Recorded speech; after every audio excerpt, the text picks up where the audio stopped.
Final call for exhibitors in our first two classes of showmanship. Those born in 2014 should be at the end of ring one, the south ring. Those born in 2013 should be at the end of ring two. That's that ring toward the center of the barn. They tell me they're still missing Faith Wright. Faith Wright. They're still missing you at the makeup area.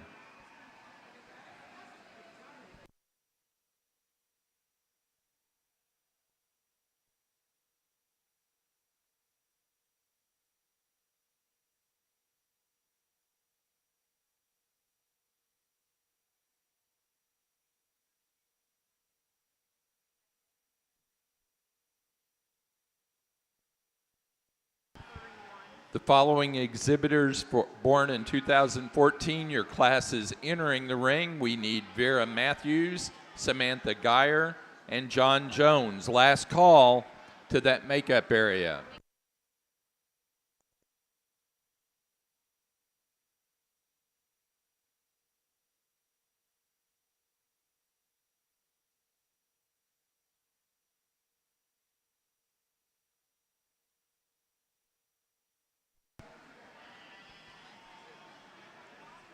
I'd like to introduce our judges for today and this evening. In ring two, judging our contestants born in 2013, is Connor Brew from Lubbock, Texas. Connor is the livestock judging coach at South Plains College in Levelland, Texas. He became involved showing at a state and national level, as well as raising show lambs with his wife and family. Connor enjoys working with youth nationwide and getting to travel. In ring one today is Nate Brookshire of Woodland, California. He's a graduate research assistant pursuing a master's at the University of Illinois currently. He became involved showing at a county fair and now owns and operates BK Livestock. Nate loves to judge junior livestock events and work with the youth in the agricultural industry. Let's welcome both Connor and Nate to your Kentucky State Fair.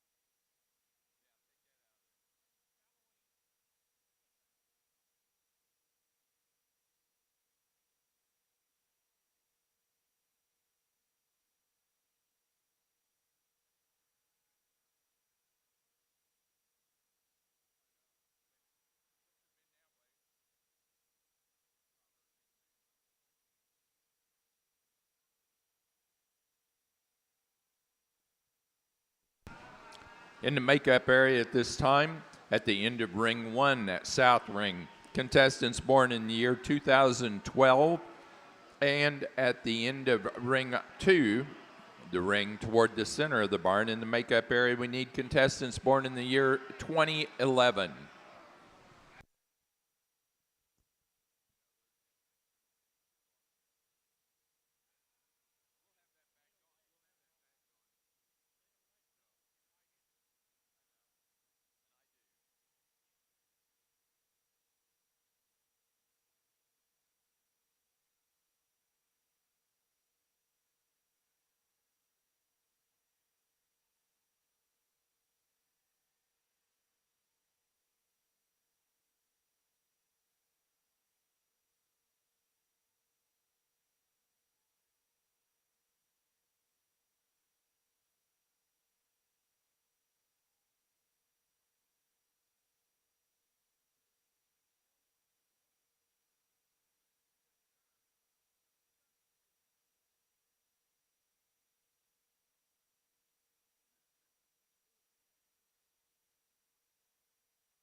Final call to the makeup area, contestants born in 2012 at the end of ring 1, and contestants born in the year 2011 at the end of ring 2. Final call to the makeup area.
All right, welcome here. Good afternoon. It's certainly a pleasure to be here with you guys. Again, I think all judges can attest to it anytime you get the opportunity to get here in the Green Chips in Louisville, Kentucky. It's certainly an honor. It's certainly a privilege. For myself, it's really fun working with somebody that I'm very good friends with, and more importantly, somebody that I very much respect when it comes to livestock. And not only that, but working with young people and just being a very good person through and through. Nate and I are going to try to work through these things. And again, we might not agree on everything as we get through the day, but I promise you, I respect his opinion more than anybody here working in livestock right now as young people, so it's very, very fun. We start out here with a whale of a group, very, very good showmen to work through, and I knew it would be. We'll work through them just a little different here in an area or two, different classes if it matters. I will talk to each and every kid here as we go through, because to me that's important, and that's what it's about here when you get in the showmanship division. I told a couple of these showmen here over on the rails there, the young man there with the weather, does a very good job at both of these young men here. For me, I'm very, very particular on the way we hold the head, the neck, and the front end of those sheep. Because for me, when you do that right and keep the neck back and the nose down, everything else will come in line. We may be pulled on those front end just a little too much there. Wish the young lady here with the speckle, both these two young ladies, we maybe get off to the side a little too much to those sheep, where if you look over here to the young man, young lady, they'll probably square up on the front end of those sheep just a little bit more in relation. Wish we could have got these legs a little square, the back legs here. We may be pulled on the neck a little too much here. Young lady right here is an incredible showman. She does a great job when we get out and go and travel the sheep. Good eye contact, good brace, those front feet. So it got you down the line just a little bit. We could push his neck back. We could get those front feet a little square. Same here, buddy. We rock that neck back. We keep those front feet a little bit more in line. You're doing a heck of a job. And I know with the cast and a halter, I didn't hold that against you because I think you're a great showman. We got here to the top 4. We got those front feet just a little off. Young lady, I really like your style. You are so smooth and so calm out here in relation to the top 3. Love your feet and leg placement. You got her stuck over here in the front of the line and just did an excellent job. You got one habit that I think going forward we got to work on. When we walk the sheep, you have that tendency to keep your hand on her back and keep it just sitting on her top line as you ask her to travel. For my style, I wish you'd keep that hand back just a little bit more. Here from the side as well, we maybe got a little too close to the fence. I wish we would have stayed a bit more in line. Again, you're as solid as any 3 of them. I wish we could have kept that hand off her top line as we traveled them. These 2 are really, really good, and they fit me very well. Both of them are intense. Eye of the tiger. They look like they'll punch me in the face if they don't win here in just a few, and I like that. I do. Young lady up front, man, you do an excellent job. You guys both, to me, on the opposite end of the sheep, we could be just a little bit better. We get these front legs a little far out, a little splayed out, and get that neck a little far towards you. When you do that, your sheep will get a little piecey there. I wish we could lay his neck back into him, get those front feet knocked back just a little bit there. Buddy here, man, on the back end, you are really, really good. I love your intensity. When we first got out here, your sheep was wanting to launch on you and run into you, and you maybe got a little worked up for a second on those legs. now that you've calmed down and put everything together, man, you fit my style really good. Again, imperfection, as you go forward, you're young, right? You got plenty of time. We got to work on keeping that neck back still just a little bit more, because right now, when you pull that neck to you, your sheep will kick up there in his top just a little bit. That's one thing you can work on here going forward. So I think both these showmen are absolutely incredible. I know it was a great way to start the event here. I'll talk about showmen as we move through the day. I think both of us are in agreement. If we take a little bit longer and talk about your kids and talk about the showmen, we have no problems here with that. Again, it's personal preference. The showman that hit me the hardest, right when they stuck their nose right here in the gate, young guy in the back is going to be your winner. Young lady's second. Congratulations.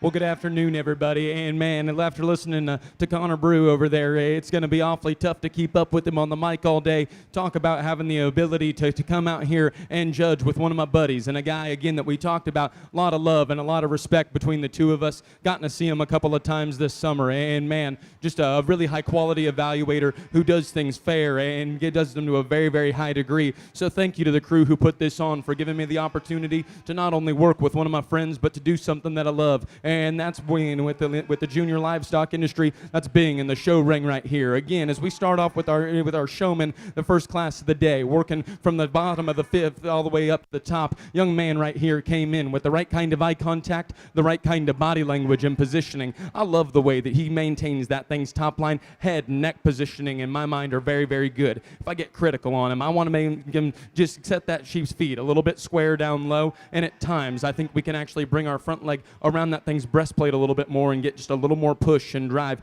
but that's being critical. Young lady right here, you can see that she's had maybe an injury to her hand. That doesn't slow her down, not even a little bit. Head and neck are way up, spine's where it needs to be, feet and leg placement down low is incredibly good in terms of its squareness. They're square on all four corners. Now, sometimes I talk about this with the kids that we work with. I wish that while that sheep is standing still and while that sheep is set square, I wish we were getting more of a push, more of a drive, more of a brace. That sheep is just standing there, but again, I think a very nice job. Young man with the south down appearing weather. Talk about awesome presentation. That sheep is big in terms of his foot size and his feature, and yes, there's a genetic component to that, but I know it takes so many hours of work at home. And again, I think with that being said, a smooth, calm, collected kind of a showman, and while that sheep maybe wants to fight him a little bit more, he remains relaxed and still gets that sheep shown to a very, very high degree. Over here, we have a pair of showmen that are out here battling it out up front. Young man gets as much push, brace, and drive as anyone. Talk about just eye contact and intensity being absolutely elite and next level. I love his body positioning on that sheep. Maybe at times he'll get a little bit too much push and then it'll cause him to rise up in his spine, but then he manages that to a very high degree, a very excellent level of knowledge, especially for such a young showman. And then a girl right here who is just absolutely knockout in terms of her body language, so good in terms of just being intense and powerful in terms of getting that sheep stuck. She has remained the most consistent in terms of giving me high quality views of that sheep. It's hard to pick a hole in her. Young lady, you're going to be champion. Young man, you're going to be reserved. Congratulations to all of the exhibitors right here. Absolutely tremendous job.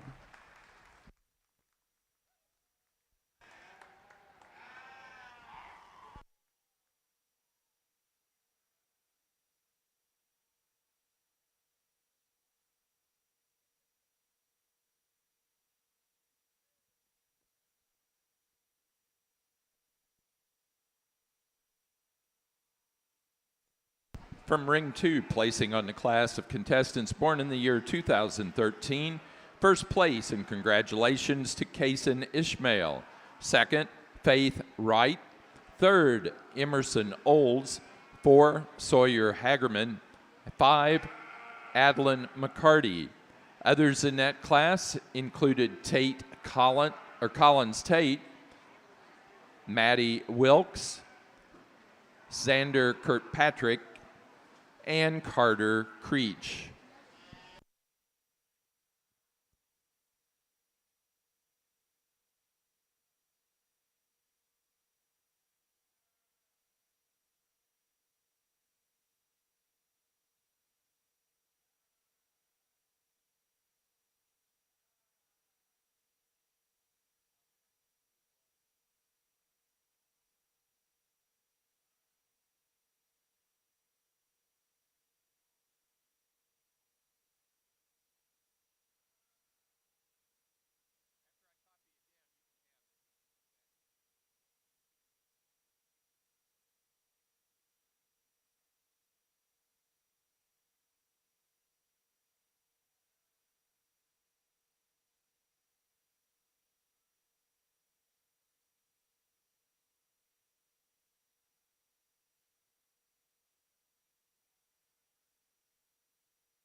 placing on the class of contestants born in the year 2014 from Ring 1, first place.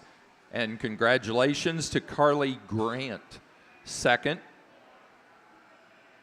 Kayston Caldwell. Third, Levi Argebright. 4, Jalen White. And 5, Deacon McIntosh. Others in that class were Isaiah Vera Matthews, Samantha Geyer, John Jones, Carson Dalton, Elena Jones, Silas Hunn, Brooklyn Clark, and Hagan Smith.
In the makeup areas at this time, at the end of Ring 1, we need contestants born in the year 2010.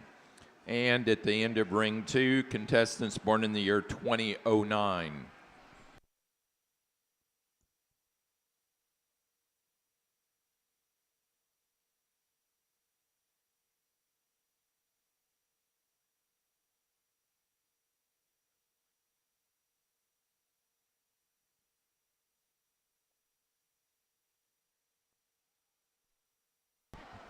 Addison Moore, we need you and your animal for that class of contestants born in 2009.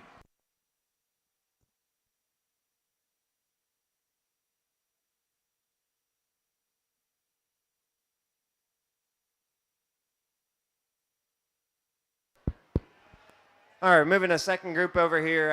Again, I'll take some time. I've talked to each and every kid here, but again, we're both in agreement on the fact that when we get to the show, we can pump up the pace if we ever need to here this evening. Your showmen are really, really good so far. I'm 2 classes in over there. Same can be said there. I looked at the end of your first class on that side.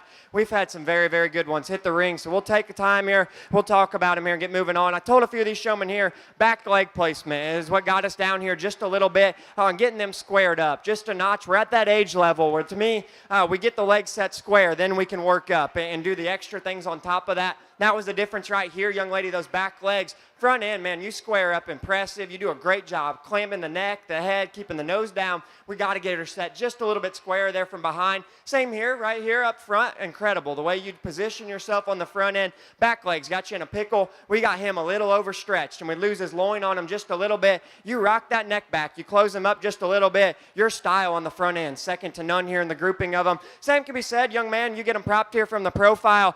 Killer type of a showman. Gets a good brace, good eye contact, great on the move. Rock that neck too far forward, got those front feet just a little far off. Same can be said here, young man. I think you're both very, very good. Both of you do a great job. Brace, intensity. Again, I like showmen that look like they want to punch me. When you're done with the day, that's okay. I completely get it. You're both intense. I thought, again, differences with the way you guys work the top line and the front legs. We got to be just a little smoother in that regard. These two here, man, they are killers. Again, I've had the privilege, same with Nate, to travel a lot this summer and look at a lot of showmen, a lot of sheep. These two can fit in the mix anywhere you go there in the country. Young lady up front there with the bigger you, man, you do a marvelous job. Just staying your shoulders off, yet keeping a good brace in that sheep. Neck, nose, ears, everything's where it needs to be. Feet and legs are all very, very good. One thing I think you can go and work on as you go forward, at times here when you really start launching into her, she'll kick up there in her top line, she'll lose her loin, she'll elevate in her tail head. I think you could still rock her back and almost fake brace her ever so slightly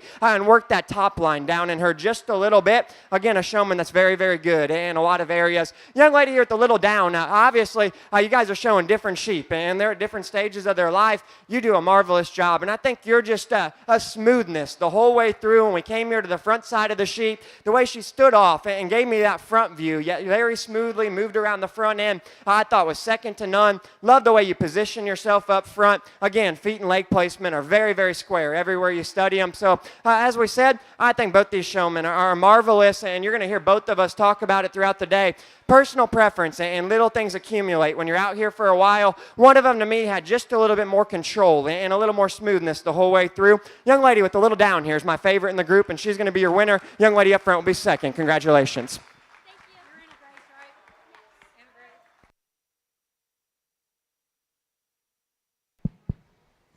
Sounds like Bruce over there having about just as much fun as I am, because he's 100% right. The showmen in the state of Kentucky are truly next level. I'm having an absolute blast all the way from top to bottom. And with that being said, young man out here in fifth, awesome in terms of eye contact. I like how we remain so tall and still really good in terms of our hand placement on that sheep. With that being said, while I think our rear feet are set really square, I want you to stay a little bit more in line with the remainder of the group. I think that we can maybe at times take this portion of our leg and get it into that sheep's breastplate and get her to push and drive and brace and elevate towards you forward. Again, though, I love the way that we have our body positioned, especially up front. Young lady right here, your hand placement and your positioning of your body in relation to that sheep is very, very next level. I think you do an awesome job of managing that thing's spine. Feet and legs are set really square down low. Now, while I like where our hand placement is, wish we let that thing's nose down a little bit, because that sheep wants to hunker back, and that'll cause him to deviate out of the back of his blade. We let his nose down, and he drives into you. I think he's going to rise up and look just a little bit more proportional. But a young lady who does a very good job.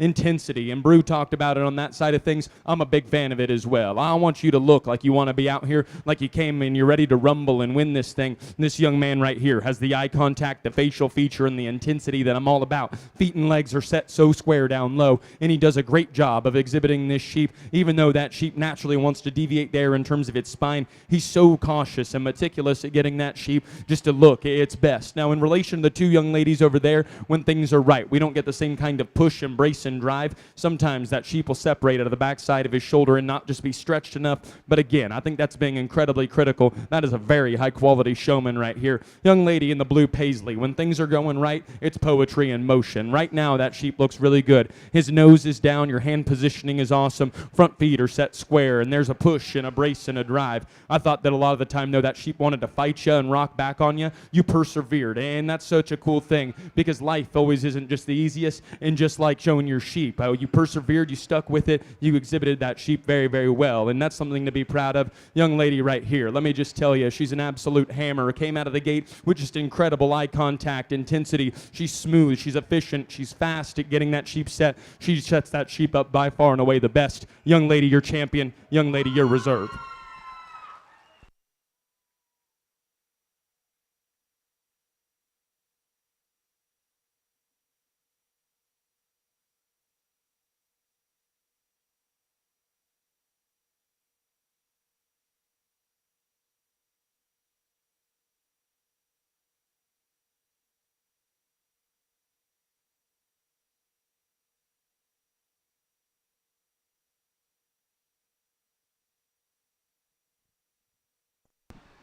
Placing on our class of contestants born in 2011 down in ring 2. First, and congratulations to Anna Grace Groth. Second place, Reagan Coffey. Third, Levi Wolf. 4, Carter Ishmael. And 5, Luke Renfro. Others in that class, Quinn Zinner, Grayson Olds, Callie Fleming, Ada Doyle, Henley Stevens, and J.C. White. Placing on the class of contestants born in the year 2012. First, and congratulations, Molly Johnson. Second, Aniston Spears. Third, Enoch Geyer. 4, Eliza Jones. And 5, Wyatt King.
And the makeup area is at the end of both rings at this time. At the end of ring 1, we need contestants born in the year 2008. And at the end of the ring 2, we need contestants born in the year 2007.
In the makeup area at the end of ring number 2, we need contestants born in the year 2007. We need Mackenzie Strunk.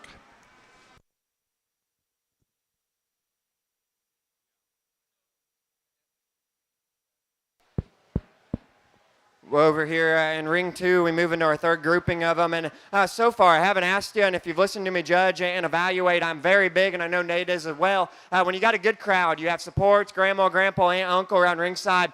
Sometimes we like winning, we hate losing, and we don't like to clap. But if you guys would, I think our showmanship's been very, very good so far. Please make some noise. Give them a good round of applause here.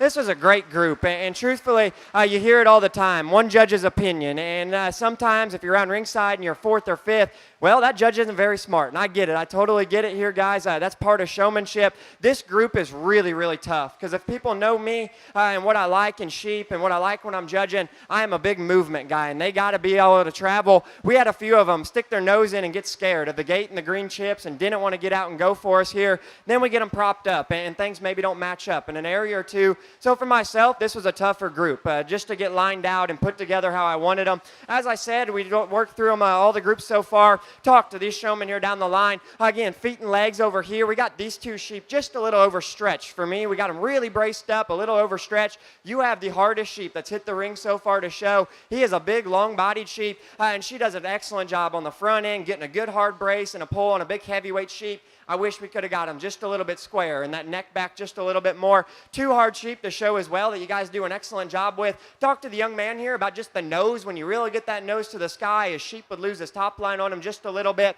Feet and legs here, back leg and nose here. But again, very, very good showman. Young lady down here in 5th, man, when she gets that thing put together, she is second to none here in the light. At times, we got a little poly, a little too hard on the front end. When push came to shove, these 4 outmoved you. When we got the sheep out and traveled them, young lady right here gets off to the side a little too much for me, and we'll maybe keep that nose twisted up just a little bit. We need to keep this ewe in line a little bit more. At times we let her lean out, got those front feet a little staggered. These 2, very, very good, and they're all fully different. First impression, again, I'm a big first impression guy. Not going to lie, I probably had them switched when they first came in the gate. The longer we're out here, they suit me, they fit me well. The young man up front, man, you look like a hand. You look like you know what you're doing in the show barn. You look like you get after it and you do the work, and I really appreciate that about a good showman. You have the same issue I did, and Nate has it as well.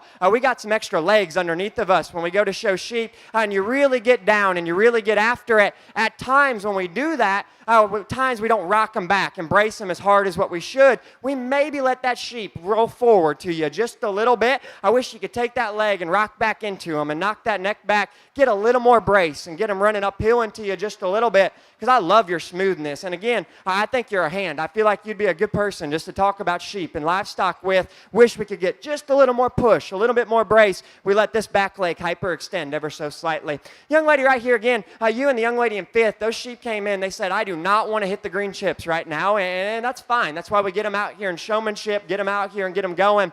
As we got him turned and let him run, he got used to it, and he really started excelling on the move. Right here, stuck to perfection. Young lady up front, she is beautiful on the front end, the way she puts the neck, the nose, the head, everywhere it needs to be. Feet and legs are square, braced up, and puts the part here from the profile. Again, it was that first impression that I said, I don't know if she can win this bite. The longer you're out here, you've solidified it for me, and you need to be the class winner here in this grouping of them. Young ladies first, young man second. Congratulations, guys, a good group.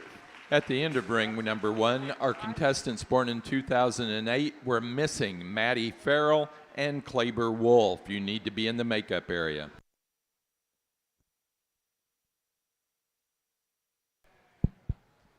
Get over here into my division of showmanship and my ring over here. And again, just like Connor said, it's pumped up, and it might even sound a skosh repetitive at times, but from top to bottom, these showmen are incredibly good. And just like I did in the last time with our bigger group of showmen, I gave them my individual thoughts and told each one of the kids, because I want these people to understand that from top to bottom, you guys are just such a high quality and competitive state, and so it's fun. Even if you're down here, don't hang your head. It's a very, very good, high quality state. quickly going to run through them. Thought the young man did an awesome job in terms of keeping this sheep presented incredibly well. Foot size and feature on that thing are awesome. Head and neck are where they need to be. Need to get lower. Need to get more push, more brace. Young lady right here. Awesome in terms of her rear foot placement. Great in terms of her spine management. We talked about her neck and her foot, her leg just being up in that thing's neck, not down in its breastplate. That sheep wants to just not drive, and the same effect. Young lady right here. Presentation is awesome, and I think she might be doing just as good of a job right now as she's done.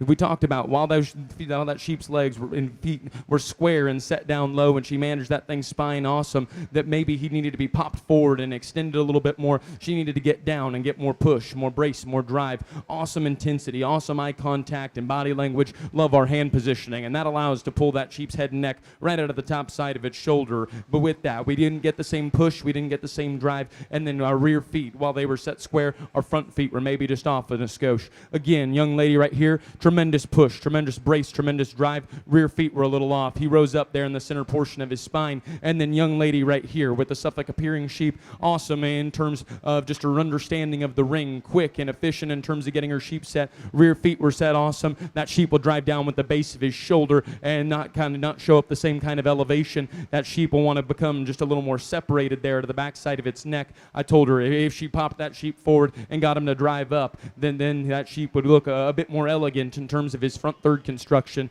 Sheep right here, the young lady in fifth. Again, we talk about presentation being on point, and this young lady is very, very in tune with the show ring. She understands where I'm at all times. She understands what her sheep is doing, and so she's constantly working and constantly trying to get that sheep to just show off the right kind of a way. That sheep is maybe fighting her just a little bit, but while we get that much push, while we get that much drive, at times it works against us, because that sheep will want to drive so hard that it'll overdrive in terms of his knee. He looks just a little more upright, and then it'll come up there in terms of his spine. If we can shake that sheep's head out and let him relax a little bit, I think we definitely move up a couple of places. Young man right here, again, skin and touch on that sheep are incredible, and every time I put my hand down there, I knew that I was going to grab a big grizzly back, because that push and drive is so good. Your calmness, your smoothness in the ring is truly next level. What's my problem? We need to work on being just a little bit more consistent. Sometimes it's the most incredible setup that we see out here, and I think that you could be in the top two. Other times, I think the young lady behind you gives you a run.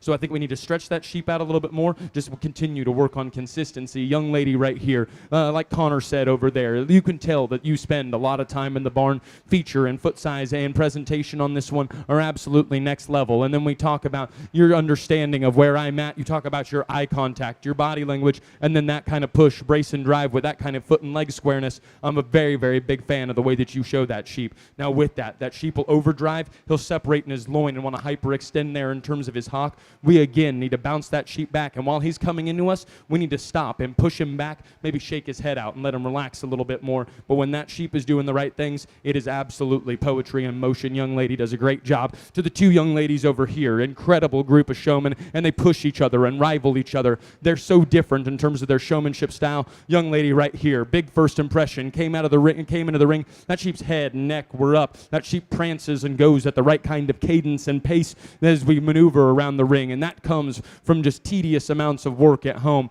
With that being said, maybe at times our front feet are just a little overstretched. That's a really long-bodied sheep who's going to be more of a challenge to get that sheep to truly proportion and balance right, but the young lady does a great job of showmanship. Her intensity is very good. And then the young lady right here, again, we talk about just being an absolute hammer in terms of getting a push and a brace and a drive. She's the most consistent in terms of giving me high-quality views. Young lady does an absolutely tremendous job of managing that thing's spine, and then with that, we catch the same kind of gear in motion. Young lady, you're my favorite. You're my second. Congratulations to both of them.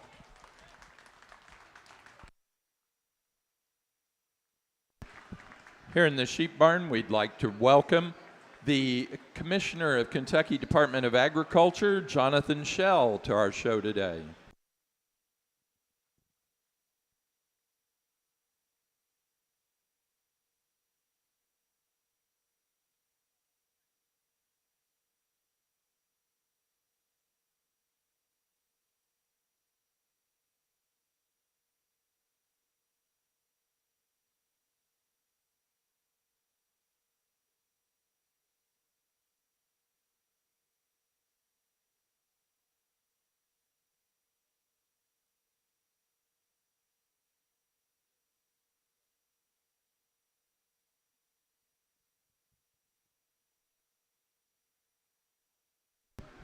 Placing on our contestants born in the year 2009 down in ring number 2.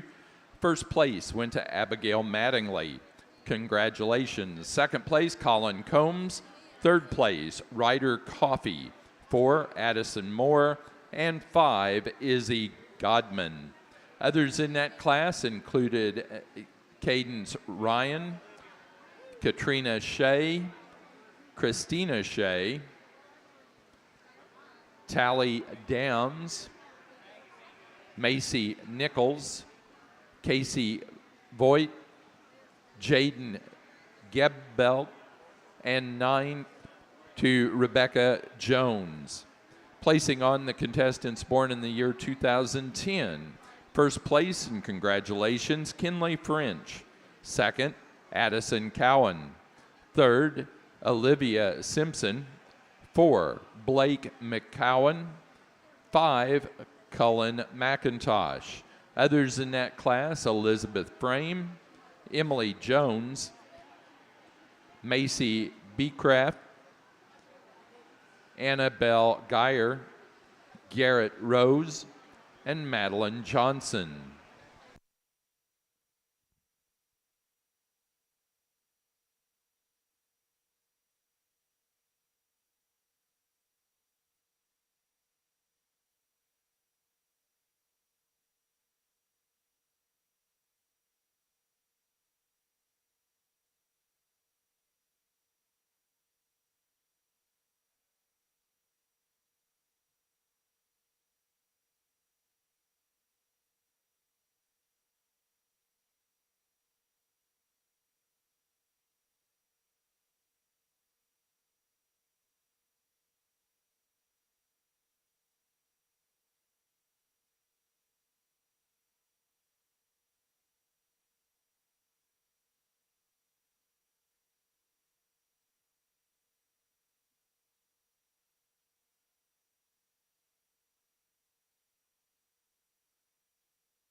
In the makeup areas at this time, we need contestants born in the year 2006, 2006 at the end of ring 1, and contestants born in the year 2005 at the end of ring number 2.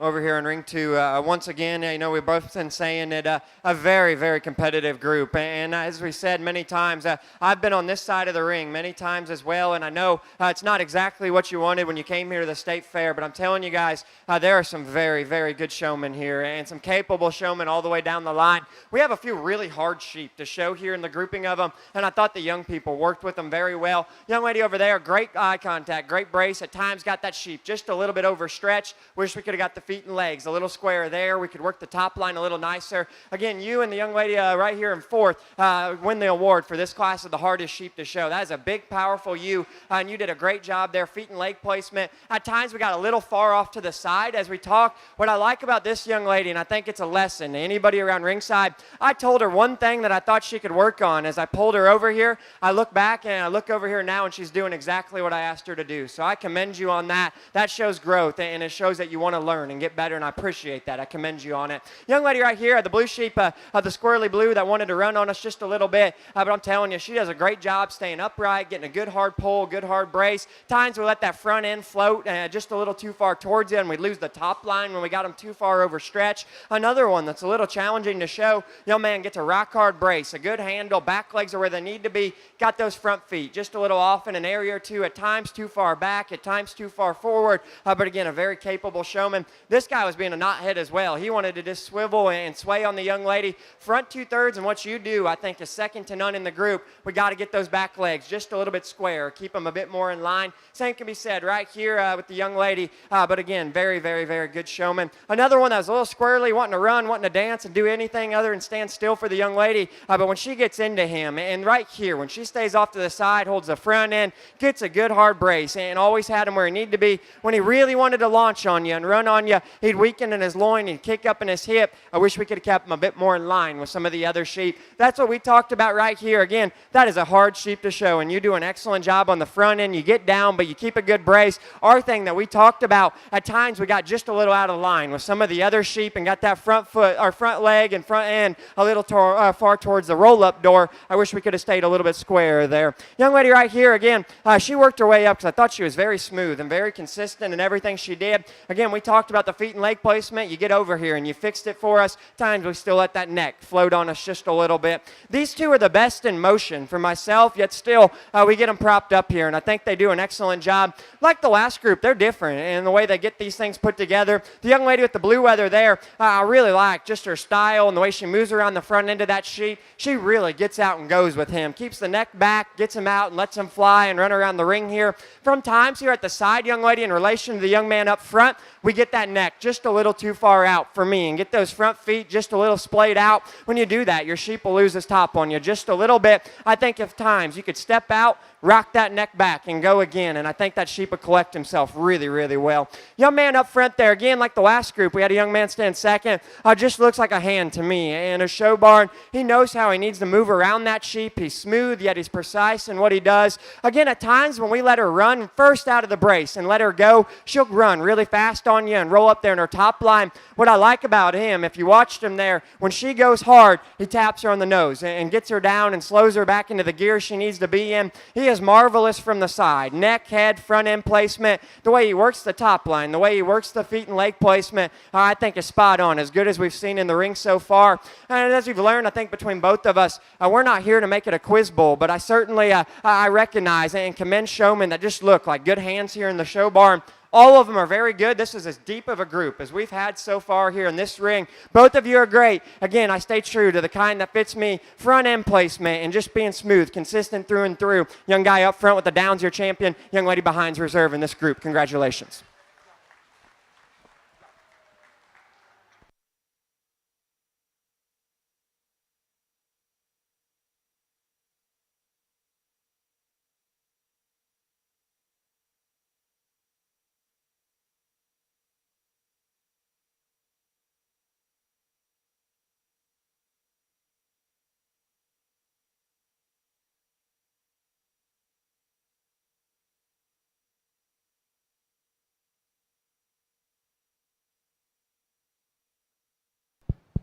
Again, another really high quality group of showmen out here, and maybe just as deep in terms of our quality, in terms of how many showmen down the line are just so good at what they do. Again, I gave my words and my acknowledgments to the kids on this side of thing. Quickly going to run through them again. Loved our head and neck placement. Thought that we needed to extend that thing's rear feet just a little bit more. Thought that she did a great job of keeping that thing's spine just perfectly symmetrical with the remainder of its body. Loved the way we had that thing elevated up front. That sheep will hunker back and then pull its hind leg underneath of itself. Thought we needed to stretch that sheep out more. Push, brace, and drive on this sheep were awesome, almost a little too good, to the point where that sheep wanted to rise up in the center part of its back and not show off its proportions. Thought that we could get our body in front of that sheep just a little bit more, but I understand. It's tough to show dorpers, especially because they're so small. Young lady still did an incredible job. Young lady right here, thought she did a great job of managing the front 2/3 of that sheep. Rear 2/3 maybe is where we needed to change a couple things. That sheep never wanted to set square down low, and I thought at times he wanted to offset so much that it took away from his balance and his proportionality. Young lady right here, while that sheep's feet were set square and low, square down low, and while that sheep's skin is incredible, and while you had that thing's head and neck elevated with a great understanding of the ring, we needed to pop that sheep forward and actually stretch him out a little bit more to truly allow that sheep to elevate and up front. I thought that maybe at times we just jammed that sheep up a little bit too much, but again, a very, very high quality showman.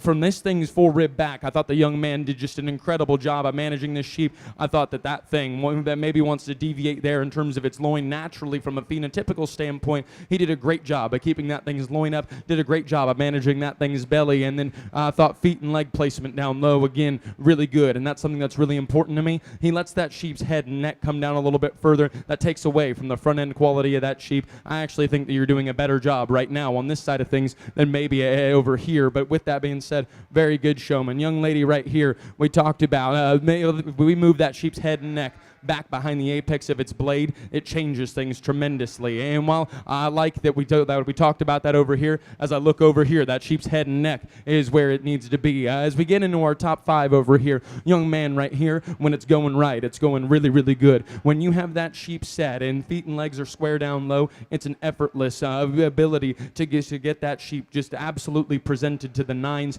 That sheep's head and neck come right out of the top side of its shoulder with perfect hand placement. Your body positioning on that sheep is incredible in motion. You're so symbiotic with that sheep, and then perfect understanding of where that thing's spine is at all times. Now, what's the problem? The longer that sheep stands out here, the less that she wants to be your partner. She wants to fight on you and then shuffle around in terms of her rear feet. And while I like that we combat that, I mean, maybe just didn't get as many consistent and high quality looks at times. But again, when things are going right, man, absolutely incredible showman. Young man with a haired sheep. I mean, talk about just a push and a brace and a drive. Feet and legs down low are incredible. I thought in relation to the top 3, you might be just as good in terms of your eye contact and facial feature as any of them. Now with that, that sheep deviates out of the back of his blade. I thought at times we could overstretch that sheep up front, but then not be stretched enough in terms of our rear feet. I think we need to pop that sheep's front feet and then extend in terms of our rear feet instead of bringing that sheep towards us. But again, a very high quality showman. Young lady right here, I mean, you're deadly close to being on the back side of things.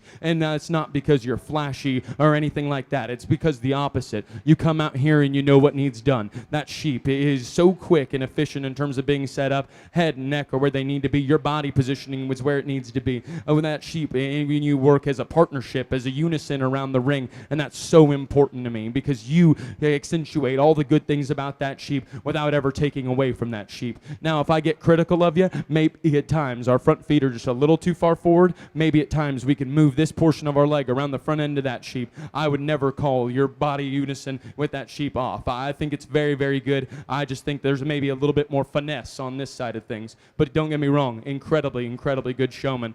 2 showmen over here. Young lady, as we talked about, comes into the ring with a big-time presence. Really intense, really good in terms of her facial feature, her eye contact, her body positioning, and body language is really good. Feet and leg placement down low is really good. I talk about this with my sisters at times, though. That sheep really isn't bracing into you. That sheep's just kind of standing there. But other than that, I think, when that sheep does brace and drive, definitely a big-time contender. And then the young man right here comes in, and again, he's maybe not the flashiest in terms of what he does. He lets his sheep and how he sets that sheep up be the noise. He is the quickest and the best in terms of his foot placement down low. He's the best in terms of brace and drive. That sheep's head and neck are never out of the top side of its shoulder. Young man, to put it simply, I think you win, and I think you win for fun. Congratulations. Young lady, you'll be reserved.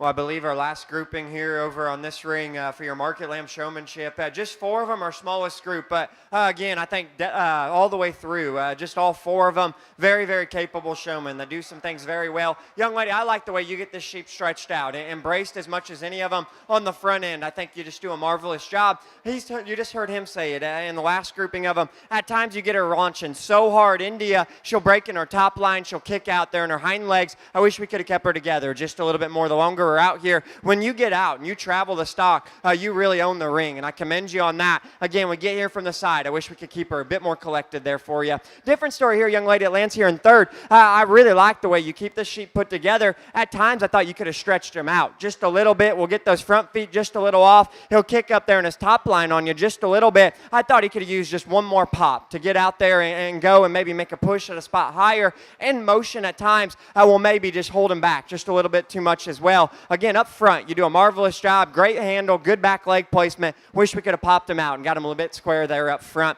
These 2 here on the front end of them to round up this last class is as good as we've had so far in the ring, and as deep of a pair. In my opinion, both of them are very, very good, and like we've had many times, they're different in the way they get the job done, and I think that's what's fun about the sheep and goat showmanship industry. You can do things different, and yet still you can be very, very good and very competitive. The young man up front there with the speckle weather, again, that's a harder sheep to show in relation to the young ladies because he's a little longer bodied, and that maybe is what our detriment here is at times. We'll get him a little overstretched, and we'll lose his loin on him just a little bit. Maybe those front feet is our question mark there. Again, I think this young man is so smooth and so calm whenever he gets the job done. There's times when that sheep just doesn't want to set his legs for him. He doesn't get worked up. He just takes a second, he gets it done, and he gets back to work, and I commend you on that. Like right now, we get that nose a little elevated. We'll get him a little overstretched. When you do that, buddy, his spine into his loin into his hip will get just a little piecey. Again, just to give you one thing to go to the show tomorrow, because I think you're very, very good. And you got a nice sheep there as well. At times, we got him just a little overstretched. Safely said here, young lady, you got a nice sheep, and you show him off, and you do a really, really good job. I thought when you got out and study livestock and motion, poetry, and the way you fit together with him, there's probably been a lot of time spent at home walking that sheep off the halter, and I commend you on that as well. Feet and legs back behind. Pull up his top line just a little bit to keep his top up into him. He's so powerful out of his rump and his stifle that at times when you let his top roll down into him, he'll look a little softer in the way he's built from the outside. Right there, you rock his neck back, you pull his top up into him, and you're second to none here in the grouping of them. So again, I rambled just a little bit because I think you two are very, very good, and I said it many times, I will in the breeding you showmanship. I really do not like having to beat good showmen because I think both of you are very, very good hands. Again, we got to make a big boy call. We got to grab a belt loop. For me, the most consistent one's the young lady right here. She'll win, young man second. Congratulations. Results from our class of contestants born in the year 2007. First place to Ty Jones, and congratulations. Second place, Anna McCord. Third, Morgan Hendrick.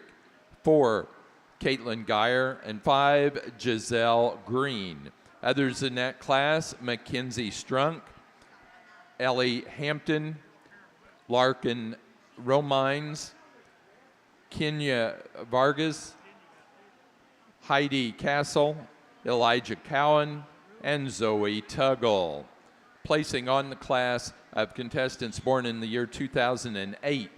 First, and congratulations, Wyatt Perkins. Second place, Meredith Hampton. Third, Peyton Zenner. 4, Josiah Geyer. 5, Wilson Barnes. Others in that class, Adam A. Williams, Maddie Farrell, Mason Grimes, Skylar Farmer, Emma Doyle, Annabeth McCarty, and Neva Tremel.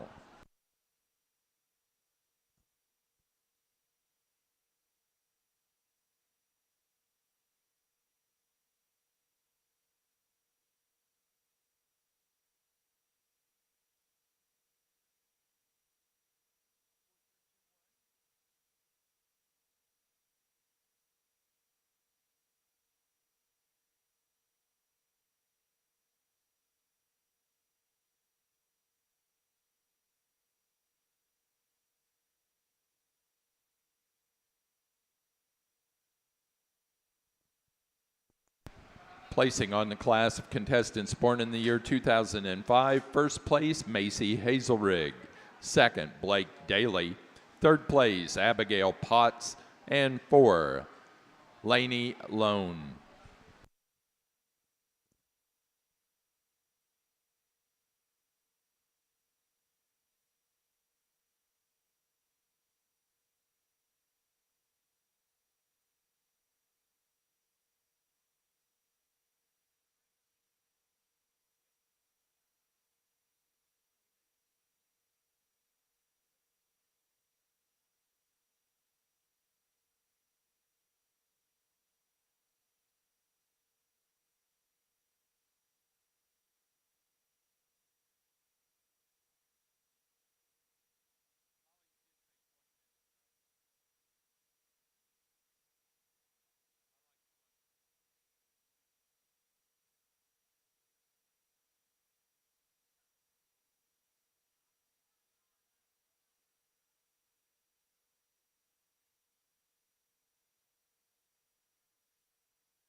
If you have a kid who's interested in being a very, very high quality showman, I definitely have them ringside right now. And again, I'm going to say this, I have no problem being repetitive. From top to bottom, this set of sheep and this set of exhibitors are doing just an absolute incredible job in this showmanship division. I gave my words and things that I made would work on to the kids on this side of things. Again, going to talk them through. Young lady right here, awesome in terms of rear foot placement. Front feet were just a little bit far forward in front of us. We weren't getting a push and a brace and a drive, and so therefore that sheep wanted to hunker back and deviate out of the back of his blade. We get a push and drive, we definitely move up. Similar story right here. I thought our front foot placement was a little bit better. Our next set was just a little bit far forward, and so that sheep never wanted to elevate into you, and again, we lacked the push and drive that I'm after. Young lady right here, awesome in terms of getting a great brace, great in terms of her hand placement and keeping that sheep's head and neck out of the top side of its shoulder, and while I thought that we managed that the sheep's top side of his skeleton incredibly well, I wish that down low that maybe we could change a couple of things. That sheep wants to couple up on himself a little bit more. I wanted to see you pop that sheep's front feet forward a little bit and extend him to give a more proportional and balanced look. Young man right here was super consistent coming out of the gate. Awesome in terms of his feet and leg placement. Great in terms of the management of that thing's head and neck. Great in terms of the management of that thing's spine. With that being said, as the longer that we went out here, sheep didn't want to cooperate and collaborate with you in the same kind of effect. So wanted to dance around on you down low. I started to struggle to find as many high-quality looks as those over here. But again, a very, very high-quality showman, no doubt. The young lady right here, things are going so right in so many different ways. I think that down low, our feet and leg placement is very good. I think her body in relation to that sheep is correct, and I think that with that, you can tell you spent a lot of time at home. That sheep is very comfortable with you as it bites and nibbles on your shirt right there. But while that sheep is so good in terms of its placement and you've managed its top line so well, sheep isn't pushing. That sheep isn't really bracing. That sheep's just hanging out and relaxing. Get more push, get more brace, get more drive. Definitely move up a couple of places. Young lady with the blue sheep right here, you are the complete opposite. That sheep is coming at you, and he's coming at you in a big way. And while I love a grizzly push and brace, sometimes it's just a little bit too much. That sheep will drive so hard with the base of his shoulder that'll separate in terms of his loin and rise up there in terms of his spine and want to just overextend a little bit. I think if we get that sheep to brace just a little bit less and shake his head out, we definitely definitely move up a couple of places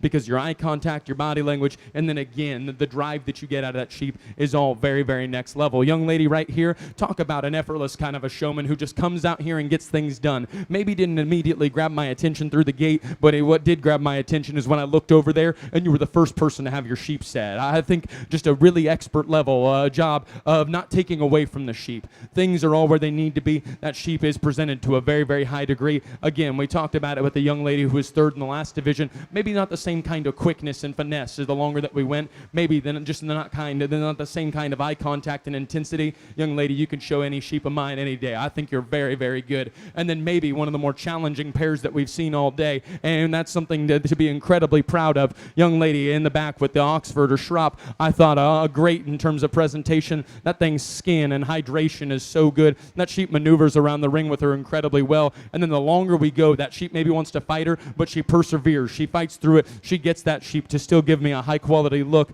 And maybe at times, again, not as quick and efficient, maybe not as much of a consistency as we talk about things. And then young lady with the blue sheep right here, I got a saying that I talk to my judging kids as we get out of the van before a contest every day. I say big time players make big time plays in big time setting. This is by far and away the deepest set of showmen that we have, young lady, and you would come out here and you're effortless at getting that sheep set up. Push and drive are awesome. Head and neck are up. Young lady, you're champion. Young lady, you're reserve. Congratulate him if you would.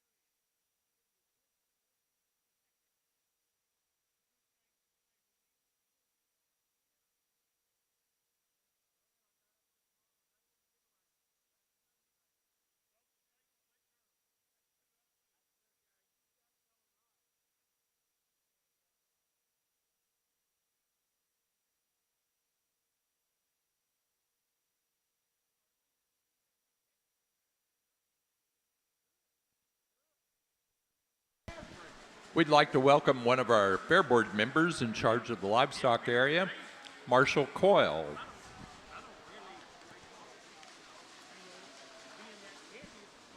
Placing on our contestants born in the year 2006, first place goes to Cassidy Perkins. Congratulations. Second, Kaylee Carson. Third, Lindsay Arkanu. Fourth place, Ella Myers. And fifth place, Annetta Adair. Others in that class, Emily Jodry, Trent Zinner, Riley Baker, and Becca DeBoard.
This time in the makeup area down at the end of ring number 1, we're going to use that as our makeup area for our championship.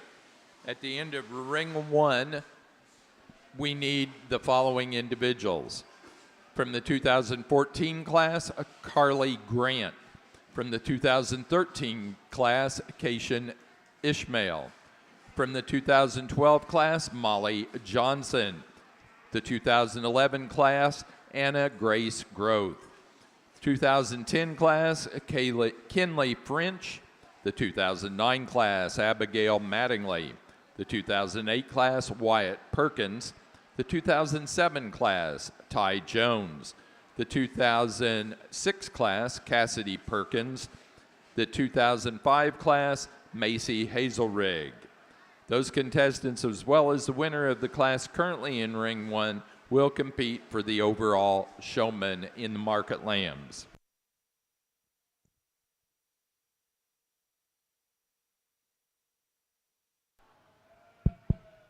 Get into the last class of the day, and I'm going to talk each one of these young ladies as an individual, and then coming out here and pick the top 2 of them, or line them, if you will. But let me just say, last class of the day, though it's not overwhelming in terms of numbers, definitely is not taking it easy on this old boy, because the quality of showmen in here are very, very good. Young lady in the blue comes out here with incredible eye contact and intensity. That sheep's so grizzly in terms of brace, push, and drive. Feet and legs are set where they need to be, quick and efficient. Young lady, you're definitely in the hunt in my mind. Young lady right here in motion, I actually think you might be one of the higher quality showmen just in terms of getting that sheep to prance and kind of go and catch an extra gear. That sheep shows itself off, definitely in motion. Now stopped and parked, maybe that's where that sheep wants to fight you, and that's what's unfortunate about showmanship. There's 2 components to it. You yourself, incredible body language, incredible intensity. That sheep wanted to fight you and pull against you. Right now, I still think you're giving me a very high quality look at that sheep, no doubt. And then young lady right here, when things are going right,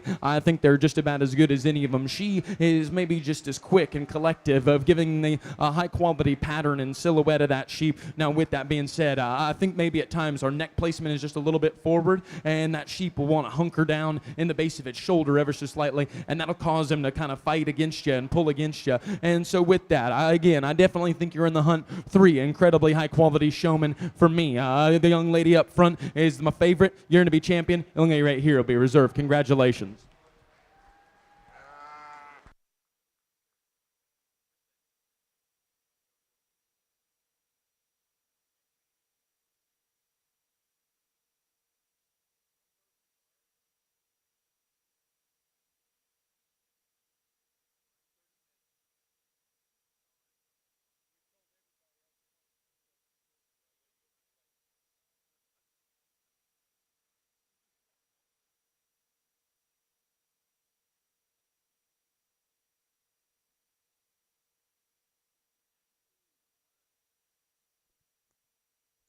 Results from our class of contestants born in 2003 and 2004. First place to Carrie Wagner. Second place to Emma Hampton. Third place to Sarah Grace Mattingly. And congratulations to Carrie Wagner.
We will be taking a 30-minute break after the conclusion and selection of this Market Lamb Showman overall champion before we begin our breeding sheep showmanship.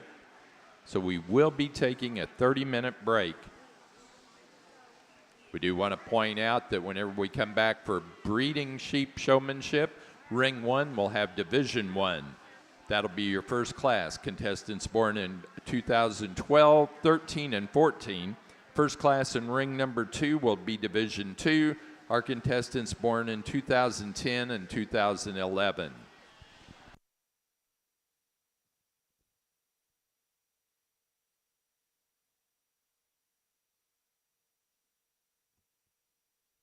Again, we want to congratulate and introduce our contestants out here in Market Lamb Showmanship. From the year of 2014, Carly Grant. From the year of 2013, we have Kayshan Ishmael. From the class of 2012, Molly Johnson. From the class of 2011, Anna Grace Groth.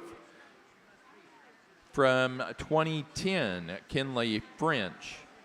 From 2009, Abigail Mattingly.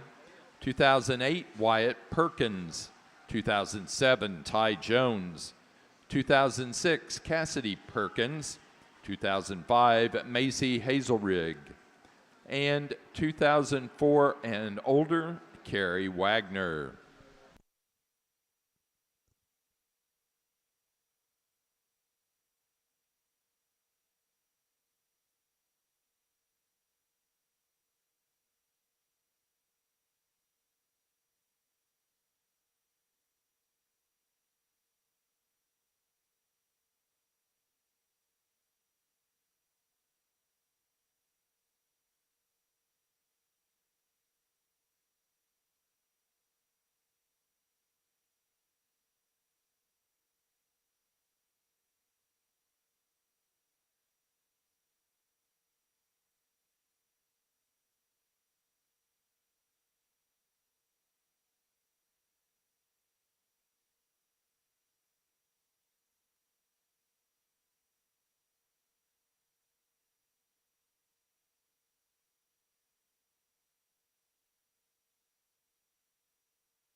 Big round of applause, not only for these kids, but for all this showmanship in the Market Lamb sector.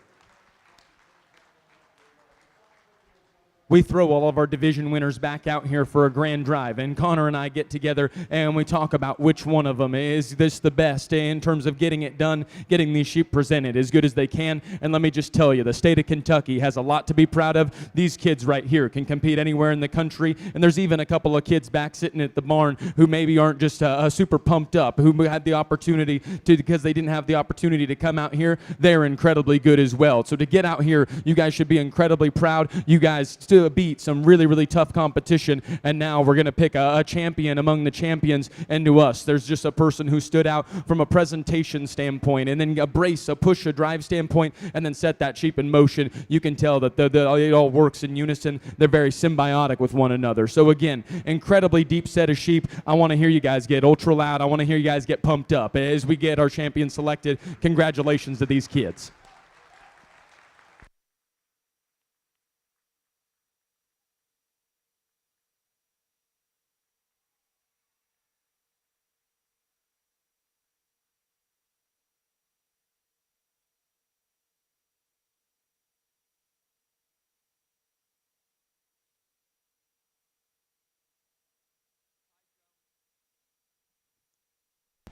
And the winner of the Commissioner's Award for Best Overall Showman in the Market Lamb Show Coming from the class born in 2007 is Ty Jones. Congratulations.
Again, we want to remind folks that this evening, once we get done with the breeding sheep show, we will be doing those county group and breeder group classes.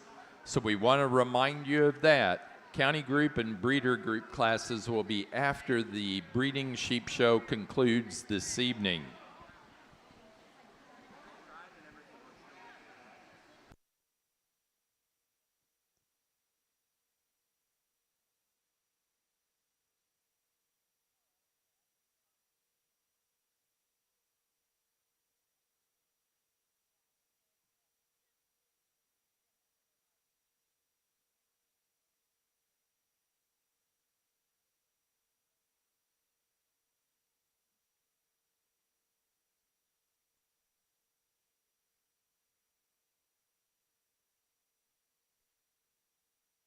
We will begin breeding sheep showmanship at 3:25. We will begin breeding sheep showmanship.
We do want to remind folks you've got 10 minutes before the start of our Breeding Sheep Showmanship. Breeding Sheep Showmanship starts at 3:25, 10-minute call. Ring 1 will start out with Division 1. Those are contestants born in the years 2012, 13, or 14. Ring 2, that's the ring toward the center of the barn to my right. Ring 2 will have contestants born in the year 2010 and 2011.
At this time, we're ready to bring those first breeds into the makeup area, or those first classes, pardon me, into the makeup area. We need Division 1 at Ring 1. That's a ring to my left, that's South Ring. Division 1 consists of contestants born in 2012, 13, and 14. At Ring 2, please have at that makeup area Division 2 contestants born in 2010 and 2011. We're now ready to begin our breeding sheep showmanship. Again, we will not be taking a break after breeding sheep showmanship. Before we go into breeding sheep show, we'll go right directly into it. So at this time, we need those two classes in the ring, please.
Again, in the ring, ring number 1, we need contestants born in the years 2012, 13, and 14.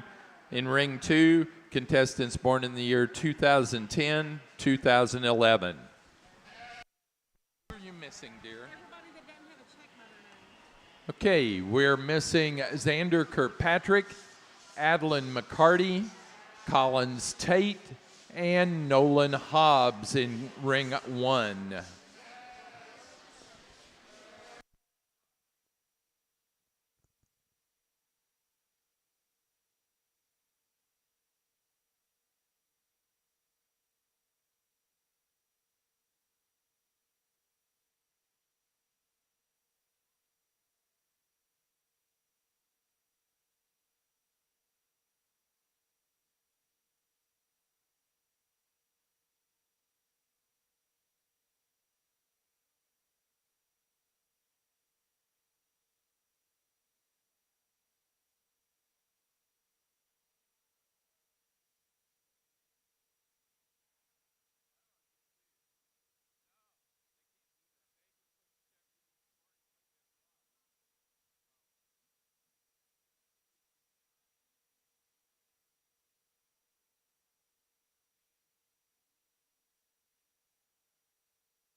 In Division 2, we're missing Macy Beecraft, Levi Wolf, Ada Doyle.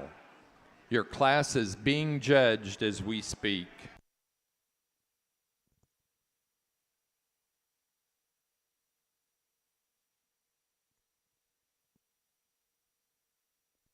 In the makeup area at the end of ring number 2, the ring to my right, the center ring, we need Division 4, 2005, 2006, and 2007 born contestants in the makeup area. At the end of ring 1, the ring to my left, we need Division 3 contestants, those born in 2008 and 2009.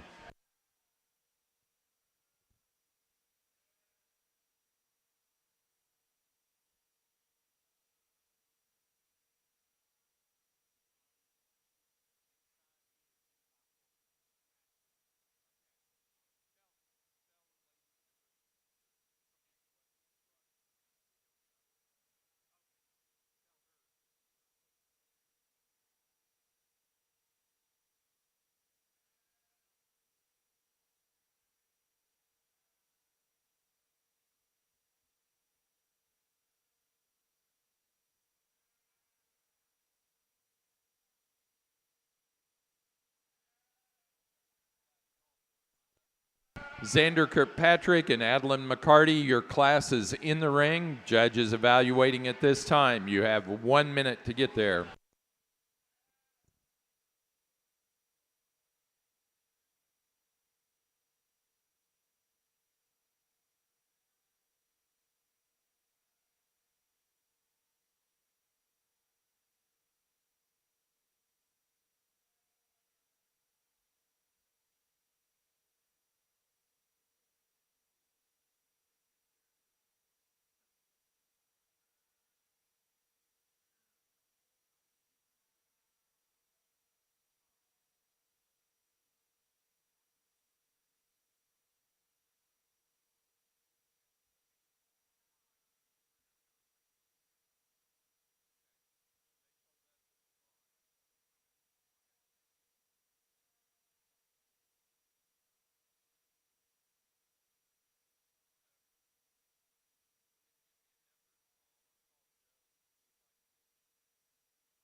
If you're in division number 3 or division number 4 of our showmanship for breeding sheep, you need to be in the makeup area immediately. Division 3 and division 4 need to be in the makeup area immediately.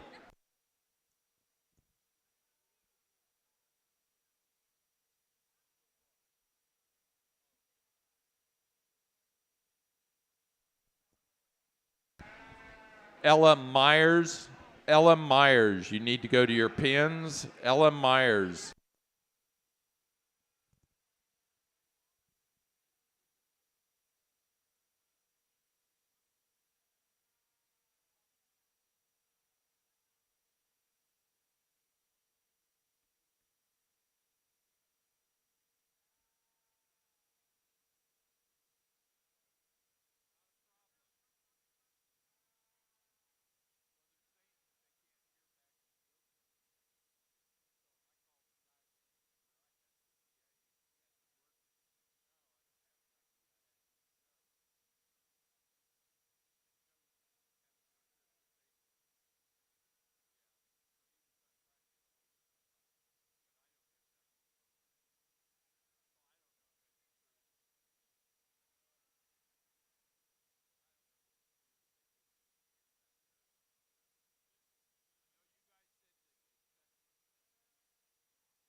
Well, as we get the ball rolling here in your breeding youth showmanship, we're going to start it the same way we ended it here just a little bit ago with Nate. If you guys would, please put your hands together around ringside for this younger group on my ring.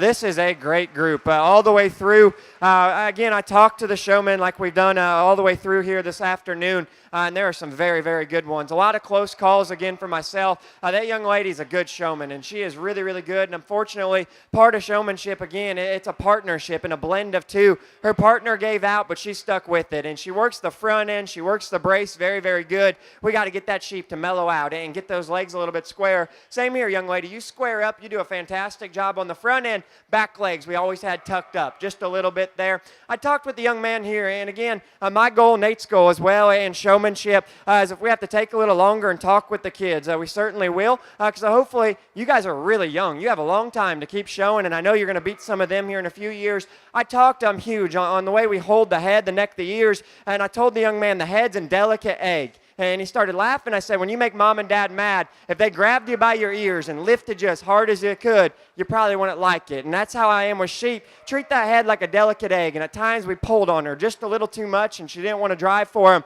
He is a great showman. There's no doubt about it. We could get her a little square and just mellow out there on the front end. Young guy, I talked about you earlier here with your hand. That's no issue to me because I think you do a great job on the front end. We talked about using your legs more. When you're a little handicapped there in your hand, use your legs to help you get down and get just a bit more of a brace. Again, I think you're a great showman, have a very, very good future. Talked with the young lady here that came in. She was a little late. If you noticed, she was a little late to the class. I didn't hold that against her because if you watched her, she came in, and if we all know, we've all ran late to the store, we've all ran late to church, we're worked up, we're angry, we're yelling at each other, we don't want to relax. She came in, she got right in line, she smiled, and she got to work. So I commend you on that. We got to get her running uphill into you just a little bit more. We got to square up on the front end just a little bit. But you are a great showman. I love your attitude, your demeanor when you came out here. That's how you work and you act when you come a little bit late. I commend you there on that. Young lady here I thought was just a little square on the front end. We got to get those back legs just a little bit square because when you get those legs a little shuffled,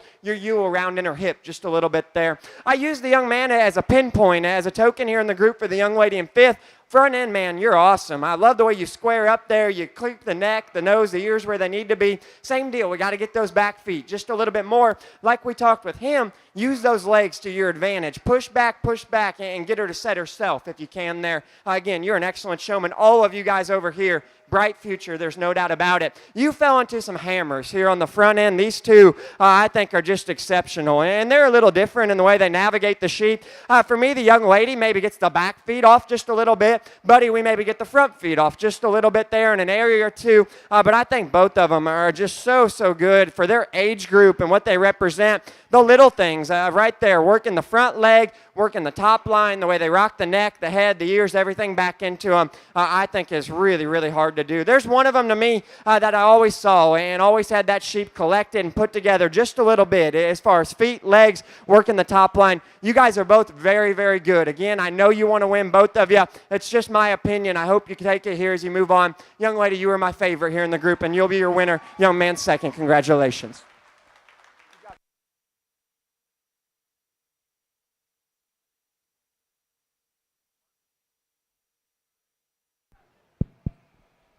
We get fired up on this side of things on my ring, and like we talked about in the Market Lamb Showmanship show, man, I was pumped up. The set of kids were absolutely incredible. We get these kids out here in the breeding side, I'm equally as pumped up. I think we're doing an incredible job, and again, I'm going to say this, I'll continue to say it, Kentucky definitely has a lot to be proud of. This set, a showman right here, might have been deeper than any group that we even had in the Market Lambs, because we have a couple of our division winners out here battling it out for blood and for glory out here, because they're all, I mean, maybe just top to bottom, this is the best group that we've seen right here. Young lady, loved the presentation, loved our foot placement, got to get our body around that sheep, got to get more push, more brace, more drive, but I love the determination in terms of your face, love where we're at from a foot placement standpoint, love your hand placement right here, young lady. Top line management is really good. Again, I think we could set that sheep's rear feet a little bit wider, and again, I think your body positioning is maybe a skosh better than the young lady ahead of you. We still can get lower and get more grizzly drive out of that sheep, but great foot placement, great hand placement as well. Young man right here, awesome in terms of his eye contact, really good in terms of that sheep's presentation. That sheep's skin and hydration is really good, and then with that, from that sheep's full rib back, you do an awesome job of managing his spine. Rear feet are set really square. Front feet, for me, that's maybe where we need to maybe change a couple of things. He'll overstretch and get offset there in terms of his front two. We can take his head and neck and push it higher out of the apex of his shoulder. Young lady right here, awesome in terms of her own body language, works in great unison with that sheep, just in terms of coming out here and getting that sheep presented incredibly well. What's maybe the hold up on me? Maybe took us just a little bit longer to do so. Maybe not as efficient and quick as a couple showmen. That sheep didn't want to work with you in the same degree, but you could tell that you worked a lot at home with that sheep, because when you got that sheep set up, it was very good. Talk about the young lady in the blue, the push, the brace, the drive that I'm after. You've heard me talk about that all day. Something I'm really passionate about. When I'm evaluating sheep showmanship, I want that sheep to be rolling forward, and you get that. With that, a little hard on that brace. Sheep will rise up in terms of his spine and deviate there in terms of his loin. Again, when he can pop that sheep forward and shake his head, that'll ease him out of such an intense brace. That'll allow him to set his front feet a little bit square. Young lady right here gives that sheep an awesome pattern and silhouette from the side. Feet and legs are set perfect. Top line management is awesome. Hand placement is truly excellent. And then head and neck are pulled just as high as we can out of the top side of its shoulder. Need a brace, need a drive, need a push. Sheep will hunker back on you and not want to show itself off. Opposite story right here. When things are going right, just like we talked about in the Market Lambs with the young man, when things are going right, he looks like he should belong on this side of things. I mean, you have the unique ability to show that sheep to such a degree that I actually thought there for a little bit that you were going to be our champion. Here's where we need to maybe just get a skosh better, a little bit more consistent in terms of where our rear feet are set, a little more consistent in terms of making sure that that sheep is presented well, because at times that sheep will want to rock his head forward, he'll want to pull his hind leg underneath of himself, she'll look just a little round off either end of her skeleton, but when you have that sheep stretched like you do right now, that is a very good look. I told the young lady I can tell that she spent just a tremendous amount of time at home getting that sheep's legs just giant and huge. That sheep's skin is awesome, and then her eye contact, body language in unison with that sheep, they work together so well. Now while that sheep is maybe just a little more full, I think she combats it and keeps her spine up, keeps top line motion and everything right, top line assembly and everything right. For me though, at times that sheep will offset there in terms of her rear feet. She is not coming and pushing and driving just as hard as those that were going to be on this side of things. Young man out here maybe didn't come out and wow me right through the gate, but the longer that I look at him, he just does things to a very high degree. Head and neck carriage, hand placement, and body placement are awesome. Stopped and parked, that sheep works with you incredibly well. In motion, that sheep that maybe doesn't want want to catch an extra gear. Maybe at times I'll catch that sheep rising up there in terms of its spine. Maybe at times that sheep will want to just dance around in terms of its rear feet. That's what puts you into the fifth hole. But again, I think a very, very good showman, no doubt. Young lady right here comes back, a re-rack from our Market Lamb Showmanship, and I think she does a better job even than she did on that side of things, and that's what I think is so cool. Foot and leg placement is quick and efficient. She's a smooth, collected kind of a showman who's awesome in terms of managing that thing. Even though it wants to deviate there in terms of its loin, you never let me get a view of that sheep deviating there. You've worked so hard with it. With that being said, I don't think we need to pick that sheep up to get a push and drive. I think we can get off to the side and set our feet and our legs with our hands. Again, that's a personal preference deal, but again, a very, very high quality showman. Young lady right here, I love your intensity. I love your body language. I love that when you come through the ring, I don't have to question whether or not you want to be a winner. I just know it. And with that being said, we talked about you just doing an incredible job of getting your sheep presented in this setting. Maybe just took you a second longer than the people on this side of things. Again, it's maybe not as quick, not as efficient. Still, one of the better showmen that we've seen all day. The two young ladies over here. I told you guys in the Market Lamb Showmanship, a lot of these kids can compete anywhere in the country. I truly believe it. Young lady up front,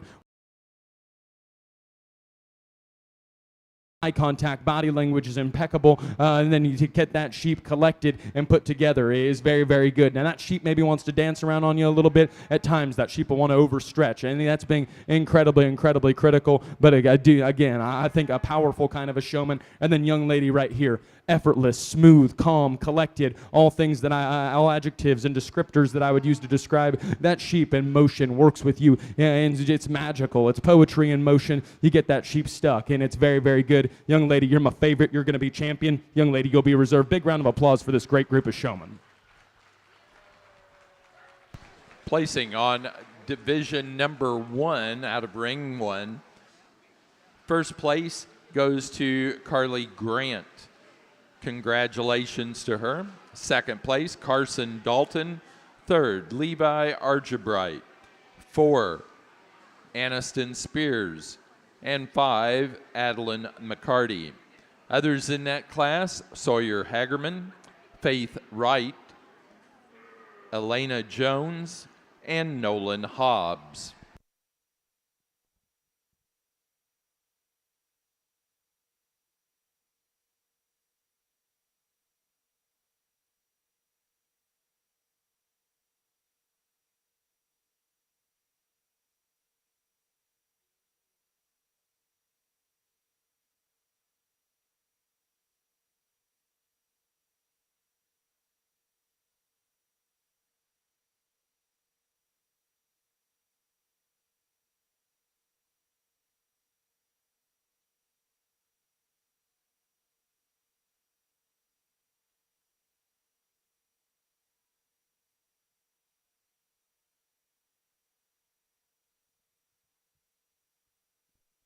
Placing on division number 2 out of ring 2, first place goes to Anna Grace Groth. Congratulations to Anna Grace. Second, to Addison Cowan. Third, Kinley French. 4, Cullen McIntosh. And 5, Manny Kinman. Others in that class, Ada Doyle, Quinn Zinner, Luke Renfro, J.C. White, Reagan Coffey, Macy Beecraft, Elizabeth Frame, and Blake McCowan.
Well, over here in ring one, I know we both said it many times here, but to me, this is one of our bigger classes I've had so far. Not only as far as numbers, but I will not listen to any other arguments or any differences. This is the deepest group that I've got to work through so far today. Again, we say it so many times. If you're not up here in the top two of them, you are very, very good showmen. There are a lot of things that added up to me, and again, I think we could take all five of our top five here and take one thing from each of them and put them together because they're all very, very good. Young guy that lands here in third, I really like the way he presents the front end of that sheep. We got the front legs, back legs a little staggered. Wish we were just a little quicker to the pole as we got out on the go. Same here, we staggered the legs just a little too much for me. At times we let that ewe roll forward just a little too much. I wish we could shake her back and get her to collect her top line.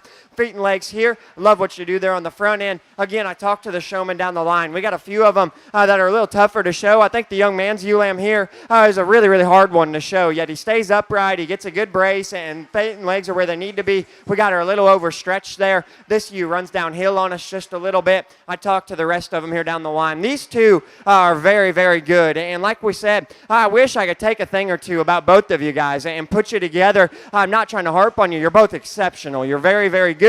But again, there's a thing or two that I wish we could change. Young man up front there with the hampier ewe, he's a little slower when it comes to getting this ewe put together. But when he gets there, I think he is spot on with what he does there on this ewe. He gets the legs where they need to be. I love the way he positions himself on the front end. Really does a great job. He's the only one I've seen so far today to really work the belly and the hip line of that sheep. Love the way he presents her in motion. Love the way he presents her from the side. My one harp on you, buddy, just being a little quicker here as we get her put together here from the profile for just my personal preference. But again, you showed her down to me. You showed her to the side. You showed her great in motion. You show her great here from the profile as well. Young lady here in the back, again, you're a little quicker. You're a little more intense in the way you get her put together. I like when you first stop how you just give her a good pop out of her front end, and then you work there to the back legs and get everything where they need to be. At times, we get that nose just a little elevated for my liking. When you really kick her up there and her nose line will lose her loin edge on you just a little bit. And then at times, maybe get these legs staggered just a little bit there out of her back legs. But again, I think you do a fantastic job on the front end.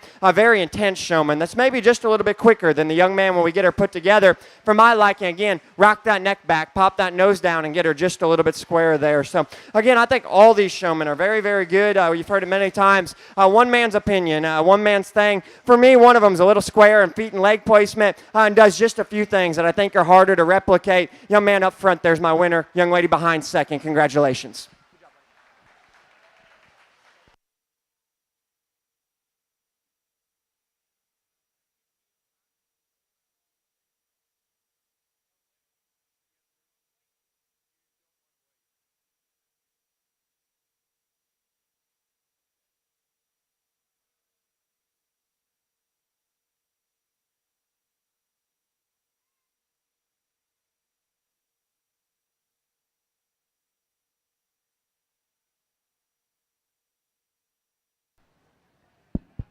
We get into class 2 over here on my side of things, and again, you guys haven't taken it easy on me, and I like that. It's fun to sort through showmen when you truly don't know who's the best, and you have to come out here and truly figure out between a set of 5 of them or a set of 10 of them just what your preference is and how you like these sheep to be exhibited. Again, I gave my individual words to these kids. Young lady right here, you might be one of the better showmen to round out a class all day, and that's just a testament to how high quality this division is right here. Feet and leg placement is awesome. Your hand placement, your body language, your eye contact is very, very good. We talked about it. That sheep maybe isn't pushing to the same degree, and then when that sheep does push, she'll overdrive there in terms of her front skeleton and roll over there in terms of her knee. You are a very, very good showman. Just shake that sheep out and get it maybe a bit more of an appropriate brace. Young lady right here, on the contrary, big grizzly hard push and brace. Just wanted to see you set your feet to square a little bit down there at the surface. That front feet will get a little close together. You're off. Your back feet will get just a skosh offset. And again, young man right here, we talked about it over there. Awesome in terms of the management of that thing's top line and spine. Smooth and elegant in terms of his ability to get that thing shown. With that being said, a little overstretched. And again, I want to see that sheep's head and neck brought out of the apex of its shoulder. Again, that's being very, very critical. Young lady, we talked about from that sheep's full rib back, you did so many things right. Grizzly push, grizzly brace, awesome in terms of rear foot, leg, and set. Awesome in terms of where that thing's tail head and loin are managed, because at the times he'll want to roll down in terms of his tailhead, or she'll want to roll down in terms of her tailhead and rise her loin. You did such a good job of managing that. Front feet were a little far forward, and that threw off the elevation. That threw off the elegance of that thing's front third, and that's why you landed where you were. Young lady right here, feet and legs were set. Head, neck, and head were high. Awesome in terms of eye contact and intensity. Sheep wasn't pushing. Sheep wasn't driving. She'll deviate out of the backside of her blade. I think if we get that sheep to drive into you, I think that'll give me a more proportional and balanced view of your speckle ewe. And then the young lady right here does so many things right. That sheep is just so taken care of at home, and you can tell that because her legs are giant. Her skin is awesome. She maneuvers around the ring with ease and comfort with a young lady. I can tell that you put a lot of work in. Now, what do we have to understand about that ewe? Her loin, her spine, and her tailhead all want to rise up and get a bit more discombobulated. And the crowd right now is probably thinking, we're talking showmanship. You as a showman have to understand the phenotypic value of your sheep. I want to see you knock on the top side of that hip to get her loin up. That'll make her spine come together just a little bit more. I think a very, very good showman, though. Again, skin and presentation on this sheep are awesome. Love the body language. Want to see that sheep just a little more stretched out. Want to see front feet set just a little bit square and a little bit quicker. But again, I think a great push, a great drive, and your feet are set square. I just want to see you set them just a little bit wider. Young lady right here, a versatile kind of a showman. And I actually didn't know necessarily if you came out here and just hit me with the same kind of wow factor as a couple of the other showmen. The longer that I look at you, though, and I study your sheep and the way that you show that sheep, man, you're just so good at it. Awesome in terms of getting off that sheep, managing that thing's spine and belly, and then perfect in terms of the way that she has her feet set down low, and then versatile in the ability that she can show that sheep up, she can show it down. Young lady, very, very good job. Now, at times, that sheep will want to dance around on you a little bit more, be a little bit more finicky in relation. That's why you find yourself in third. And again, still a very high-quality showman. Young lady up front here in the Paisley, we talked about you over here. Absolute stud in terms of getting that sheep very quickly set. Your body language is perfect. Your intensity is awesome. And then that sheep sits there and doesn't move. That sheep's pushing and driving and bracing. Looks awesome. Now, at times, that sheep will want to hyperextend and overstretch in terms of its rear leg. I think that it is being very, very critical. And then young man right here, I thought in terms of just speed and efficiency and never taking away from that sheep, you did so good. And you combat showing a more moderate sheep while being a little longer-legged and a little taller in terms of your stature. I don't know about you, but I've always struggled to show sheep because I'm a little bit taller. You've combated that and done such a good job. I think it's a really, really close race. Young lady, you're my favorite. Young man, you'll be second. Big round of applause for them.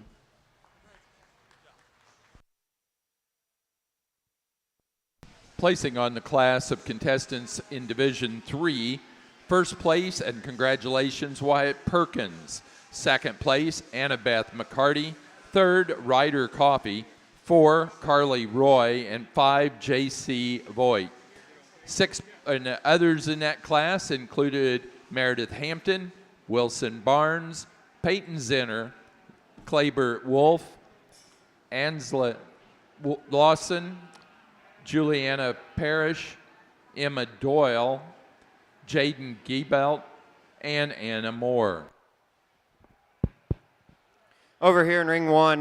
Again, I spend a lot of time working with young people as a judging coach now, a lot of 18-year-old kids, and I tell them each and every day, a class of 2, a class of 4 is always going to be harder than a class of 30, and I'm telling you guys that right now. These two are very, very good, and I think there is too good of a showman as we've had hit the ring so far today. You're both a little different in the way you work the sheep and the way you position yourself, and I know the down was a little froggy and wanted to run. I never hold those things against you. I've let sheep go in the ring before, too. They are not smart creatures. And she sat here and she was coughing and dropped her head. So it's not on you, and that's not into my consideration here in a placing, if you would. The young lady in the blue there with her ewe, Portia, I think just does a marvelous job. She shows me a lot of different views. The way she holds the neck, she works the belly line, she keeps the tail where it needs to be, yet still she'll show me the brace, she'll get into it. And again, I think everything's put together really, really well. At times when you get real hard on her chest and rubbing on her belly, she'll kick up there in the middle of her spine. So I actually like it a little more as you get to her flank, because I think it'll drop her tail head into her just a little bit. At times we stagger the back legs just a little bit as well. I'm just coming up with some things here for you two to work on. You guys are both fantastic. Young lady with Margot there in the back, again, she kind of wanted to cough and drop her head and run on us there. But when we put her together, she does as good of a job as anybody. Feet and legs are where they need to be. Love the way she rocks the neck back, yet keeps the nose down in that sheep. Front legs for me at times was maybe my holding call on her if she could be your champion here in the group. And at times we maybe could stretch stretch her out just a little bit more to get her to run uphill into you. When we keep her compact and a little closer together, she'll drop her belly on you just a little bit. Those are, again, minute differences in two of the better showmen that I've evaluated so far today. Again, I think both of you are fantastic. I know one of you is going to be just a little upset. Consistency is key for me in the game. Young lady up front there is going to be your winner. Young lady behind second. Congratulations to both of you guys.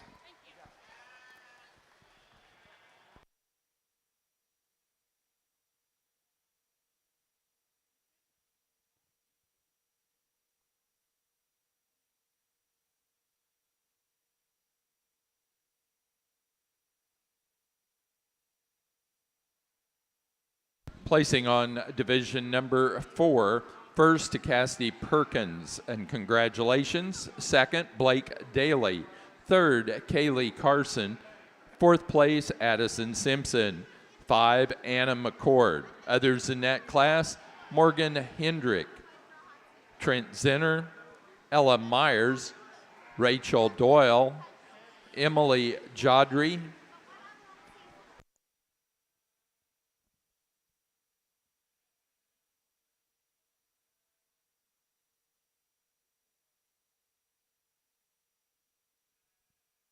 placing on Division 5, first place, Emily Myers, and second, Sarah Grace Mattingly.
Showing for the Commissioner's Award for Breeding Sheep Showmanship, we have from Division 1, Carly Grant. She represents contestants born in the years 2014, 13, and 12.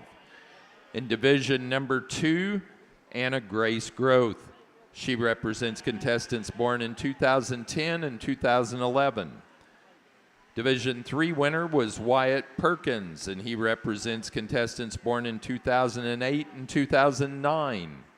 Division 4 winner, Cassidy Perkins. She represents contestants born in 2005, 2006, and 2007.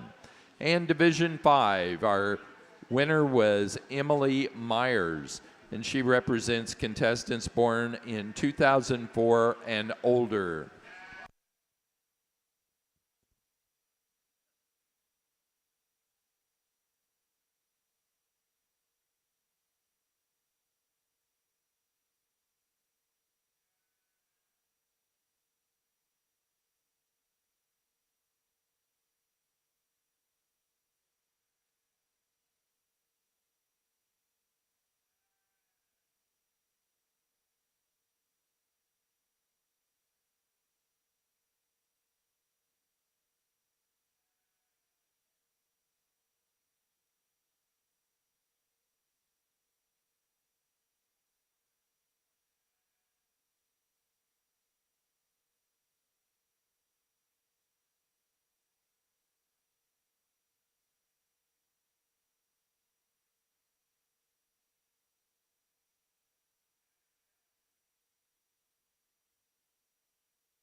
All right, around ringside here, I know we lost a few people to the crowd getting sheep ready here for the show in a second, but if you guys would, the time, the effort, the amount of just dedication it takes to get out here to the ring, to the overall drive, it's very, very big. Put your hands together, please. Make some noise for them here. These five, Nate and I discussed, a few of them got a bite there in the Market Lamb Showmanship, and a few of them maybe didn't in an area or two, but I think these five are really, really good. Every one of them does a thing here amongst the five that I think's a winning type of a deal. Every one of them has a thing or so we can work on, and that's the part of it as you go home. Again, I don't know if any of you guys are maybe towards aging out here.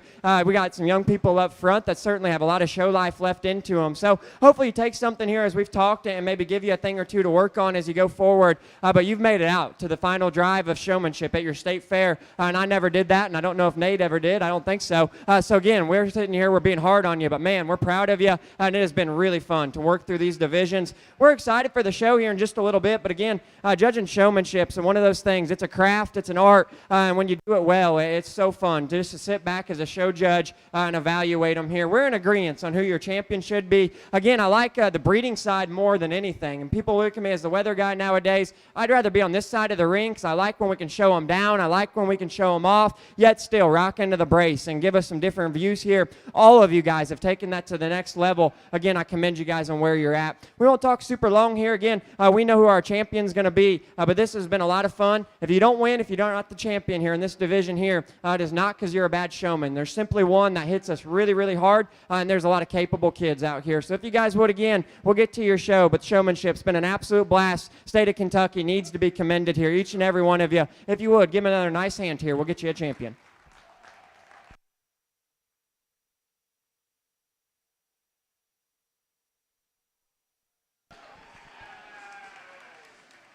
Our winner of the Commissioner's Award for the Champion Breeding Sheep Showman is Emily Myers out of Division 5.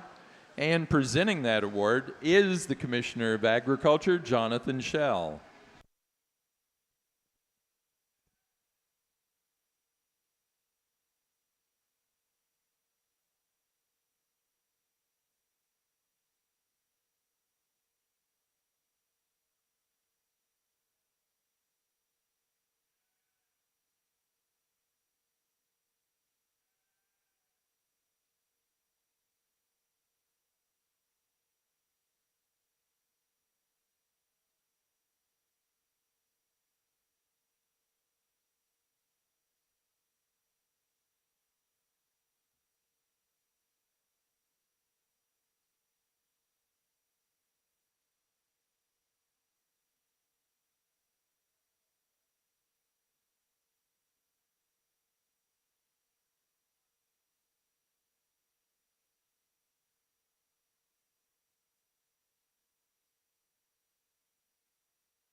In the makeup area at this time, we are ready to start our breeding sheep show.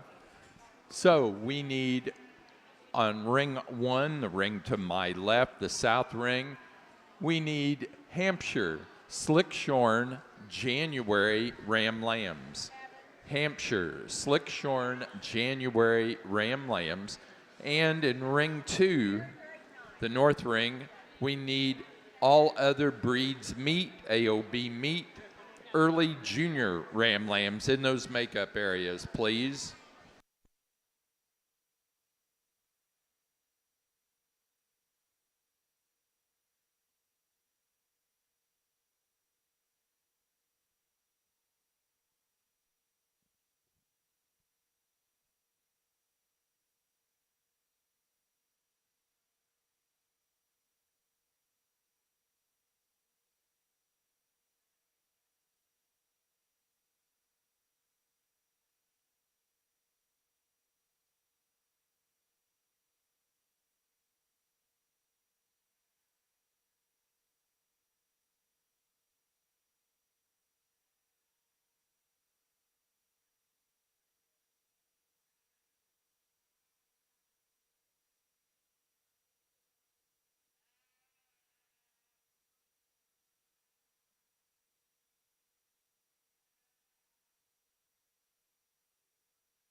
At this time, we are ready to begin that breeding show, so we need Slick Shorn January Ram Lambs for the Hampshires in the ring, please. We also need AOB meat early junior Ram Lambs into the ring, please. We do want to introduce our judges. One of our judges tonight is Nate Brookshire from Woodland, California. He's a graduate research assistant pursuing a master's degree at the University of Illinois. Nate became involved showing at the county fair level and now owns and operates BK Livestock. Nate loves to judge junior livestock events and work with the youth in the agricultural industry. Our other judge is Connor Brew of Lubbock, Texas. Connor is the livestock judging coach at South Plains College in Levelland, Texas. He became involved showing at a state and national level as well as raising show lambs with his wife and their family. He enjoys working with youth nationwide and getting to travel. Let's welcome both Connor and Nate to the Kentucky State Fair.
Next classes for the AOB meet in ring 2 will be early junior ewe lambs. Early junior ewe lambs will be your next class there.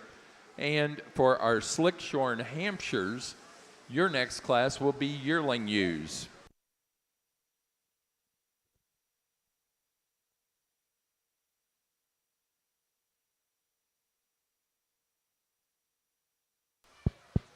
Single entry here to start off our ram show, and with that, a very, very high quality sheep, no doubt. From the ground up, snout-featured, big-footed sheep who comes at you so wide in terms of his skeleton, really round-bodied, robust cage kind of a sheep with plenty in terms of power and manliness up top. Leaves you big and giant in terms of his upper hip, no doubt. He'll inject power in a single shot. If I get real critical of him, I wish he was just a little square in terms of his rear foot, but I think that is a very, very mute point. Very high-quality sheep with proportions and balance as well. Congratulations. Placing on the January class of slick-shorn Hampshire Ram Lambs for the January division, first to Terradice 24-018, Campbell Coil, Danville, Kentucky. And that is also our champion slick-shorn Hampshire Ram. For the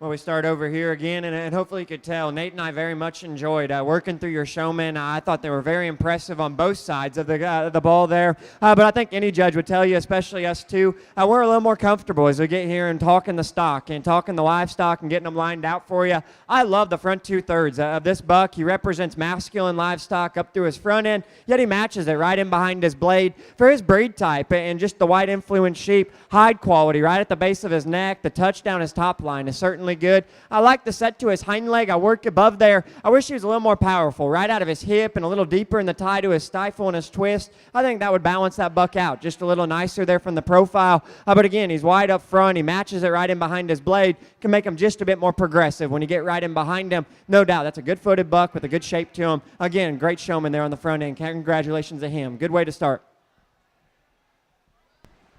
Placing on the early junior Ram Lamb class for the all other breeds meet, first place to DA1 Wilson Barnes, Cynthiana, Kentucky, and that is also our champion Ram in the AOB meet.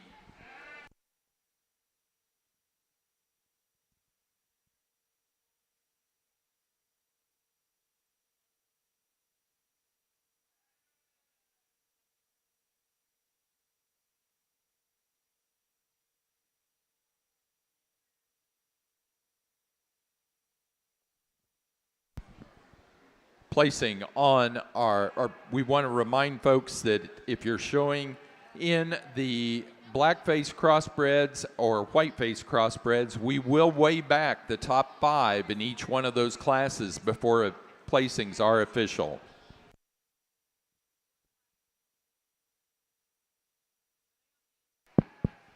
Just like Bruce said, I had a bunch of fun just sorting through showmanship. I had fun talking to our first Ram, and then we get into the U class, and man, you guys come at me with an excellent amount of quality and a kind that I would represent, or I would say is representative of the kind that I like. That U that surfaces, man, she's just so dynamic in terms of her look there from the side. That's a sound, athletic kind of a U who's awesome in terms of her elevation up front. That's a more unique female in terms of her shoulder angle and assembly. That U gets out and goes with flex and comfort and athleticism. Again, talk about just a wild looking critter. And then with that, I wouldn't say that she's overwhelming in terms of her body shape and her muscle, but I would say she's more than adequate. I think that U is great in terms of her essence and her tandem of both look and quality. No doubt, the U that comes out here in 2 is a genuine source of power within this class. Comes at you more opened up in terms of her chest and her knee. Her forerib shape is tremendous, and that lays the foundation for a massive cage and the spread and dimension that I'm after up high.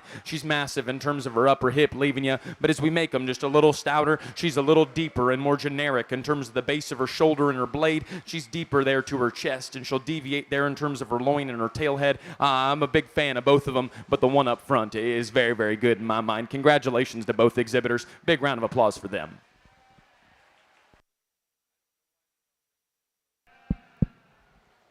Another single entry here as we move into your AOBUs. And again, I like single entries sometimes. Sometimes I like the challenge, but again, people around ringside probably like single entries because I can't mess them up here. I like Kimmy, the single entry white U here. Right there is your view of her. If you want to take a picture of her, I would love to see what she'd look like online on a camera. Big fuzzy legs, beautiful outline. As far as balance goes, she's not just perfect right at the floor of her chest. See, we could shallow her up and lift her up at the base of her blade, but everything fits. You study her up high at the base of her pole, work back to her dock, and all the way to the ground. That is a perfectly balanced piece of stock, and for her breed influence, real steel, real shape, working down her back line, a hip and a hind leg that can absolutely boogie when we ask her to go. I like that sheep. Black, white, polka dotted, pink, purple. That is a good sheep, and she's a nice one. Congratulations to you.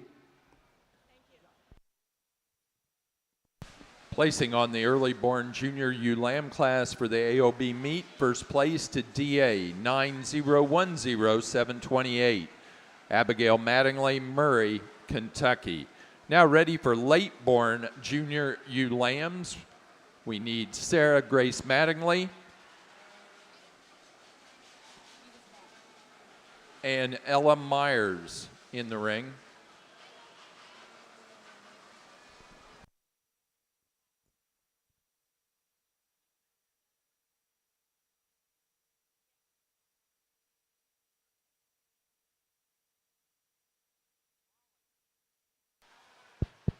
Single entry over here, and with that, a quality sheep, no doubt. I love this sheep from the blend of her shoulder to her forerib back to her mid-body. She's wedgy and typey up in terms of her muscularity, then stopped and parked. A proportional, balanced kind of a sheep who is the right kind of hind leg set for me. Gets out, flexes, and goes out of her rear skeleton. Now, if I get real critical, I want to maybe just pick her up at the base of her sternum and the base of her shoulder. I think that you could be laid in just a little neater about that angle. That's being incredibly critical, though. A very high quality show you with big time brood U pieces. Congratulations to these two young men.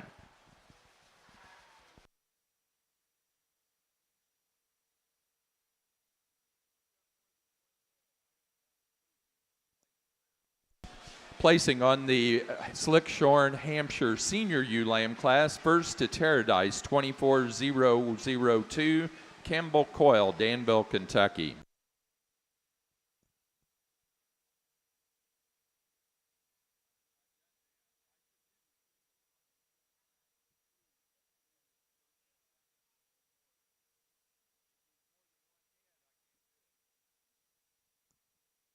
Placing on the Slickshorn Yearling U class for the Hampshire's first place goes to Ambergy L018, Clark Coyle, Danville, Kentucky. Second place to Terradice 23126, Campbell Coyle, Danville, Kentucky.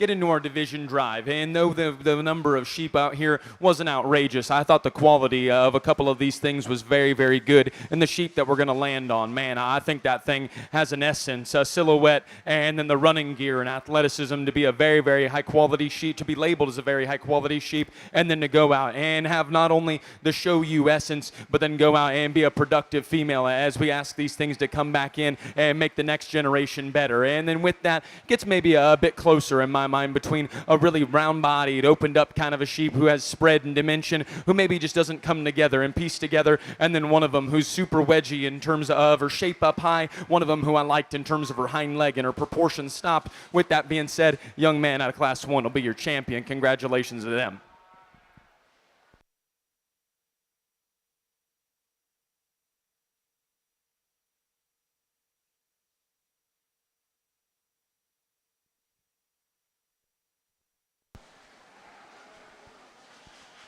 Senior champion ewe for the Slickshorn Hampshires goes to first place at yearling ewe, Ambergy L018 Clark Coyle, Danville, Kentucky.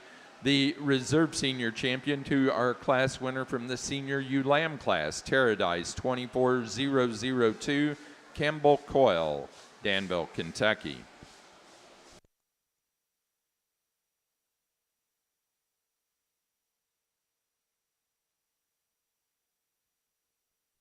Now ready for Slickshorn January ewe lambs for the Hampshires.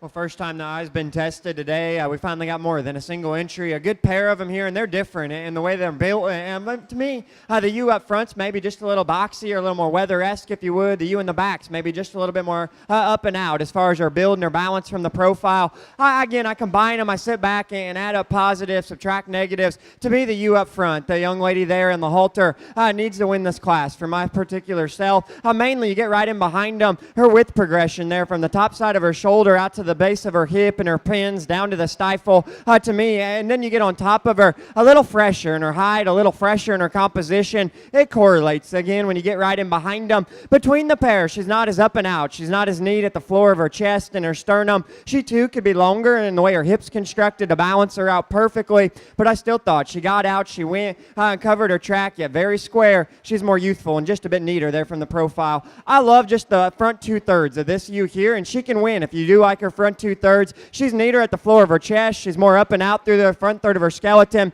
I get right in behind her, and for me, she'll funnel just a bit the wrong direction here from her forerib back to her pin setting. She'll cut up there in her twist. My big deal, we asked this pair to travel. She'll round in her rump. She'll camp her hind leg up under her. I didn't read her just as fresh or aggressive up high, nor as level in the way she presents herself. But that is a good pair. Again, they're completely different in the way they're built. I thought the shape, the width progression, the bone work, and still the levelness and balance of the young lady's ewe is just a bit more my speed here in this pair. Two great showmen, two nice ewes. Again, congratulations to both of you.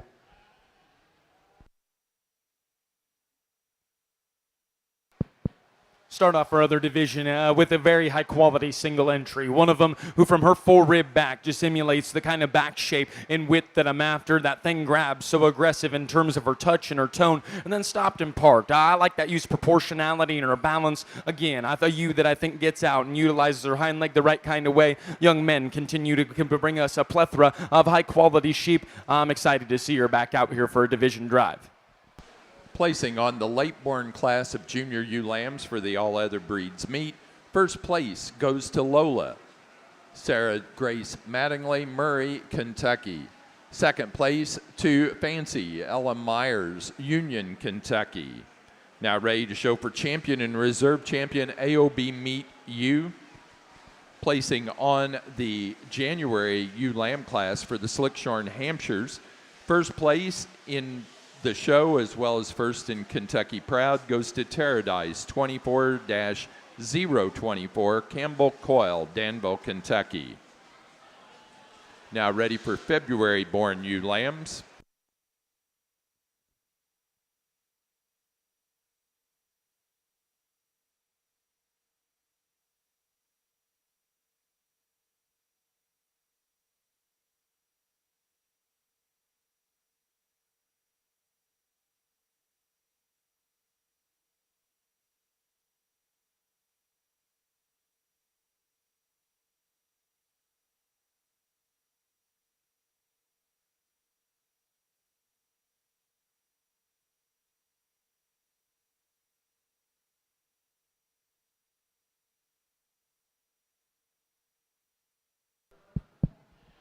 Well, three very nice sheep comprise this division here in your AOBs. I like all three of them. We discussed they're all three just a little different in the type they represent. And hopefully you'll realize today as him and I go through, they don't have to match up just perfect. In my personal opinion, I think times we get lost in that in my mind. Good sheep come in different sizes, and if they weren't different, a lot of us would be out of business. So again, they're all just a little different. At the end of the day, I like all three of them. We talked the second class, the lighter ewes. The one that wins to me is just a little boxier in the way she's built. I liked her body shape, her width progression, and her freshness. When you got up on top of her, a little nicer than the ewe in second. Front 2/3 of the ewe in second are arguably the nicest here in the division. Really good at the floor of her chest. I like her shoulder shape, her elegance up front. I get to the middle of her spine and her 10th back. She'll round in her rump. She'll camp her hind leg just a scotch, but a very, very nice sheep. Our Class 1 winner there, Kimmy, I like that sheep. Again, I don't know what's going to come behind, and that's the fun part as a show judge. You never know what the next class is going to bring you, but I'll tell you, it's going to take a nice one to turn here in just a little while. I like this sheep, and she represents my kind very, very well. Big U's champion, little U be reserved. Congratulations to you guys.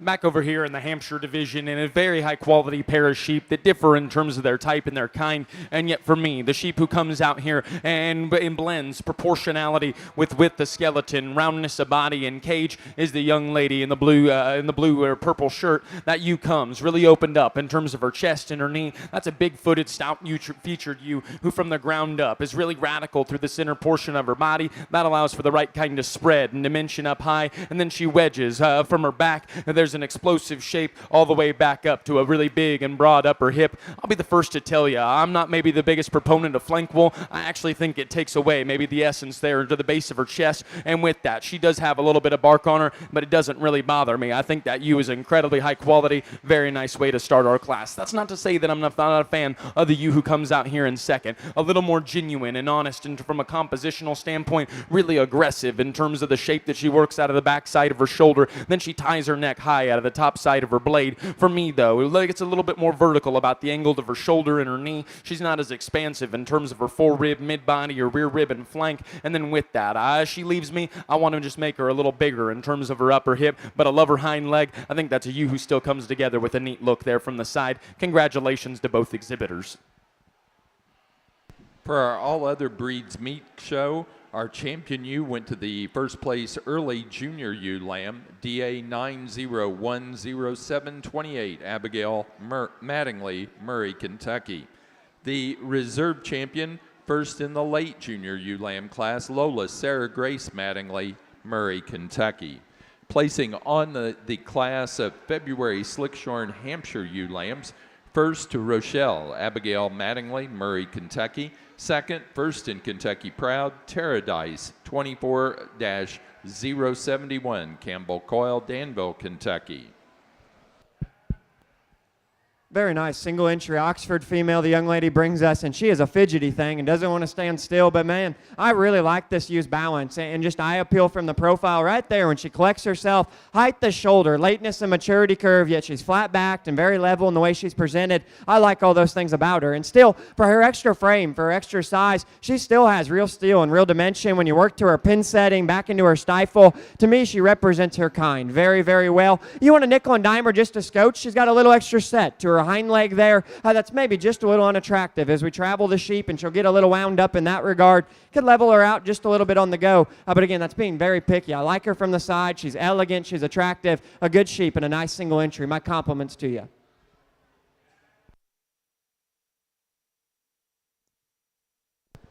Placing on the class of all other breeds wool, early born junior ewe lambs, first place and first in Kentucky proud to Halligan, 4013, J.C. White, Winchester, Kentucky.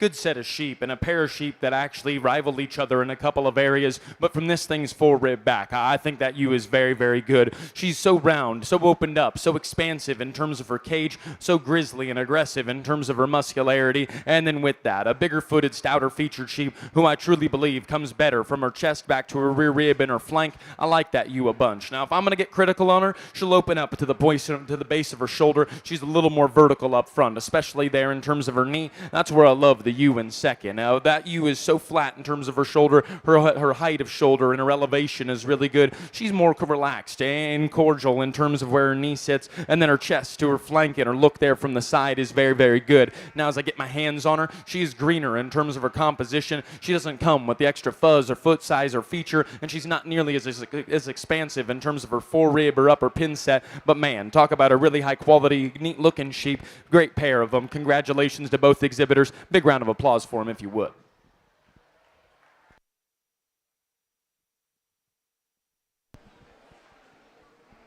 Placing on the class of Slickshorn March ewe lambs for the Hampshires, first place goes to Paradise, 24110.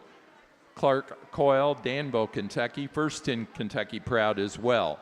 Second Kentucky Proud, second in the class, to 24069, Blake Daly, Paris, Kentucky.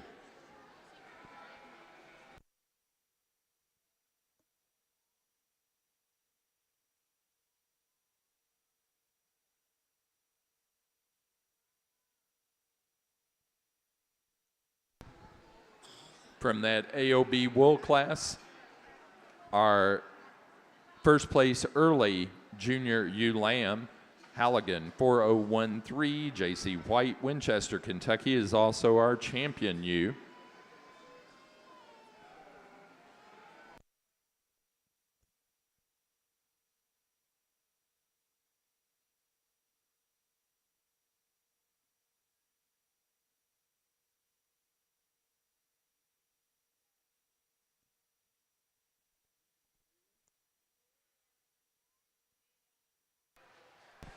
We're now ready to go into the Blackface Crossbred Show.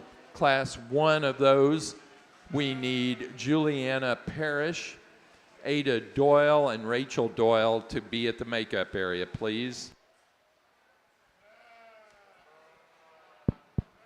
Get into our division drive over here in our Slickshorn Hampshire division, and with that being said, I maybe got picked and got a little critical in a couple of areas, but let me just tell you, the front line and even the second out here are all incredibly very, very, very good, high quality sheep. And so with that, I think there's one of them out here who's maybe just a little bit more my kind in terms of her proportionality, her athleticism down low, and then still having a unique high quality show ring look. And then the ewe that I'm going to use second, awesome in terms of her proportions, really big in terms of her back, and then a ewe that I still think utilizes her hind leg really, really good, maybe just not as up and out in a couple of areas. So with that, big round of applause for these kids. They definitely deserve it. Let's go pick you some champions.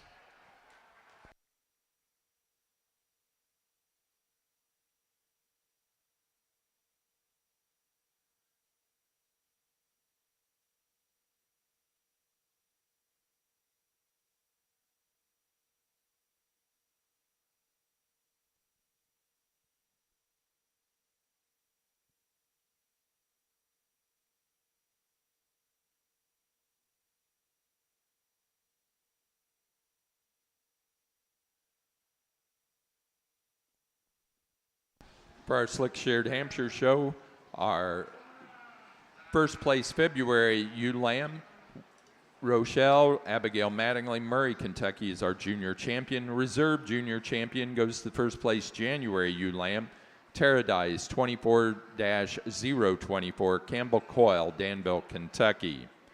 Now ready to show pair of ewe lambs.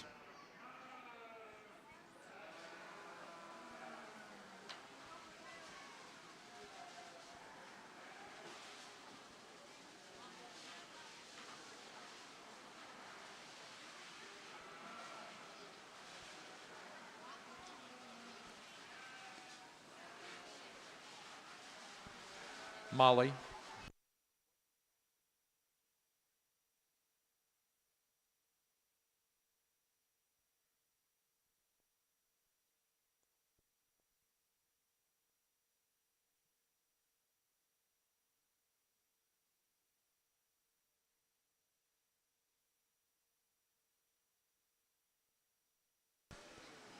So our Kentucky Proud for the slick-sheared Hampshires went to our reserve junior champion, Terradice 24024 Campbell Coyle, Danville, Kentucky. And then the reserve Kentucky Proud champion was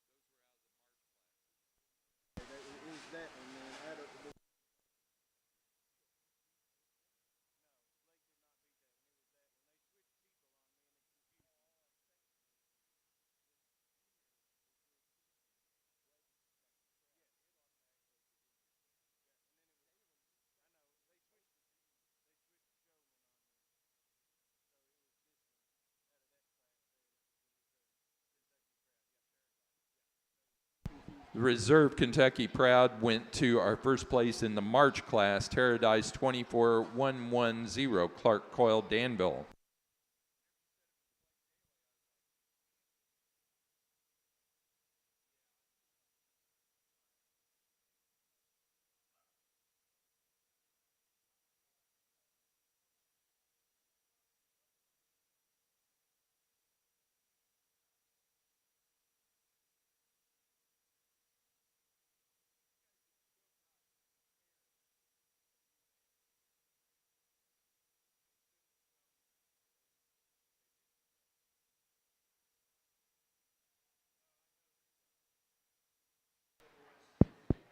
As we get into our breed division for our slick-shorn Hampshires, let me just tell you, the two representatives out here are both incredibly, incredibly good. I think it's actually a very challenging and close pair. I'm going to talk them real quick and let you kind of know where my mindset is. I never want you guys to not know where my head's at when picking my champions. The class one, or the yearling ewe, awesome in terms of her elevation up front, athleticism, skeleton is so good. She is by far and away the most dynamic female from the side. I love her from her chest floor back to her rear rib and her flank. We talked about her. She has got enough in terms of power and muscularity, and then to have that kind of essence there from the side is very good. And then you talk about wacky, silly pieces coming out here in our juniors division. One of them who's about 8 foot long in terms of her neck, and her head carriage is awesome, giant-footed and featured, radical in terms of her body shape, and just incredibly opened up in relation. Maybe a little rounder to the top side of her hip, maybe just not as square in terms of where her hock sits. Young man out of the first division is going to be our champion. Congratulations.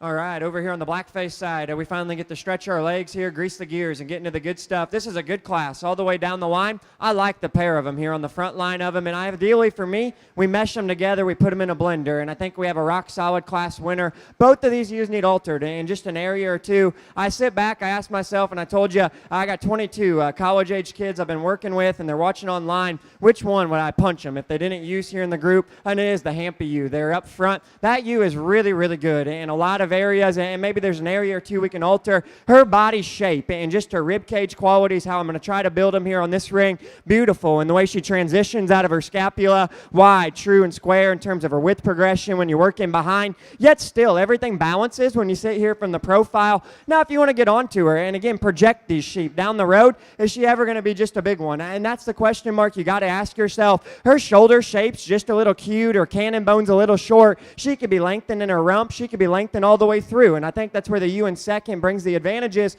but I still like the sculpt. I like the set to her hind leg a little bit better. She's better in terms of her flank line, her abdomen, her stifle, her pin bone. That body shape's to die for. When you get up on top of her, she is a freaky, freaky breeding piece. Again, lengthen her out up front, lengthen her hip if you would. Good sheep, and we're going to try to build her like that. Buddy, I like the view. I like the silhouette here from the profile of your ewe. If you know me, I like them ladylike. I like them elevated. She's better in her sternum. She's better in the way she attaches up front. Flat back, level made, and I like her hip length and levelness just a little nicer. She's so long-bodied and still just a little green that her flank needs dropped into her to balance her underline balance. Buddy, my big thing, I get her out. I study her on the go. She's not as opened up in her body shape. She's not as opened up from behind. She's got a little extra hook and set there to her hind leg, to me, reads a little unattractive as you ask her to go. That's a good pair. Again, alter them in an area or two. I thought the young man's ewe that led out was just a little more rock solid, a little more unique in an area or two. You get here 3, 4, 5, 6, 7, a box of chocolates, a lot of different kinds, and you can do some different things if you would. I thought the ewe that ran here in the third, in relation of 4 and 5, was more opened up in her rib cage and yet still presents herself with a nice silhouette here from the profile. To be truth, I like her front end as good as any of them in the class. Really good as far as her attachment from her shoulder to her neck. Again, long and level. I get right in behind her. She's not as opened up as the two ahead. A little fragile bone down low. You're a great showman. You did a good job working in the 3 spot. Buddy, I need to fix the hind leg on the blue ewe, and if we do, I like her upper lines. Very good. She's very level in the way she presents herself. Her hide quality, her freshness is second to none here in the spotlight. A little fragile boned, a little straight in her hind leg. I work to the 3/4 and runs out of steam, runs out of punch. Same can be said here. Front 2/3 are very, very nice. She's as flexible, as good footed, and as sound as any of them. I work to her dock line and out to her hip and her rump. She'll flatten, she'll play out. Nice sheep, front 2/3 there. I love the power, I love the shape here. And the young lady's ewe that comes in next, very moderate, very boxy, opened up and powerful. A little cute for me as far as her size, a little straight up through her shoulder and her front end. The black ewe's bold, she's maternal. She's an easy keeping type of a female. Love her flank line, love her balance. A little round hipped, a little plain when I get up on top of her. That's a useful type of a sheep to round out a nice first class. If you guys would, give him a good hand here. Good way to kick off your blackface.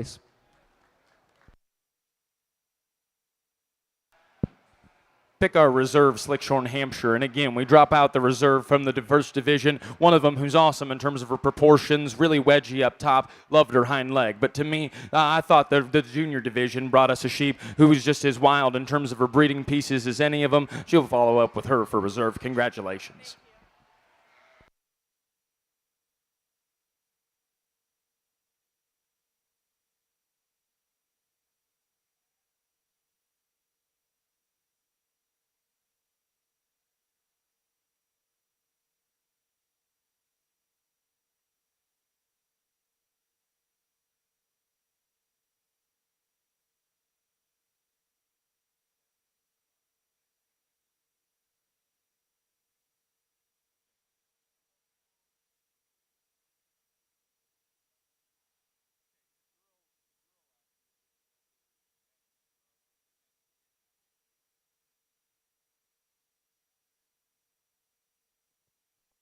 For the Slickshorn Hampshire, our champion ewe went to the first place, or went to our senior champion ewe.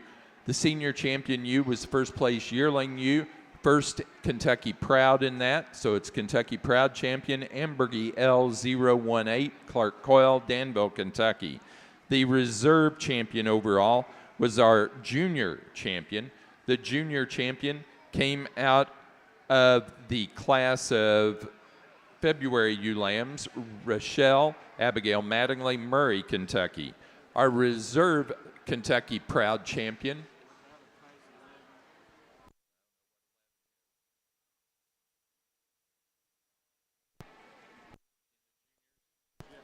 and our reserve Kentucky Proud came from the January class, Terradice 24-024 Campbell Coyle, Danville, Kentucky. Now ready to move into pair of ewe lambs, and then we'll go to fitted ewes, fitted Hampshires.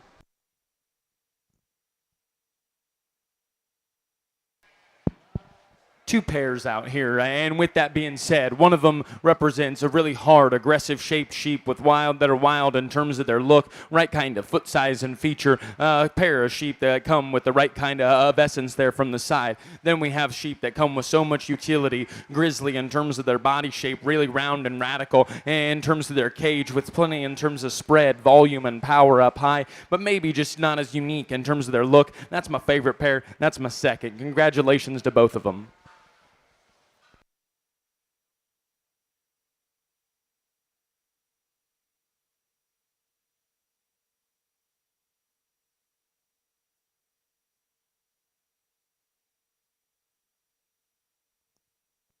Placing on the slickshorn pair of ewe lambs for the Hampshire's first place goes to Campbell Coyle, Danville, Kentucky. Second to Clark Coyle, Danville, Kentucky.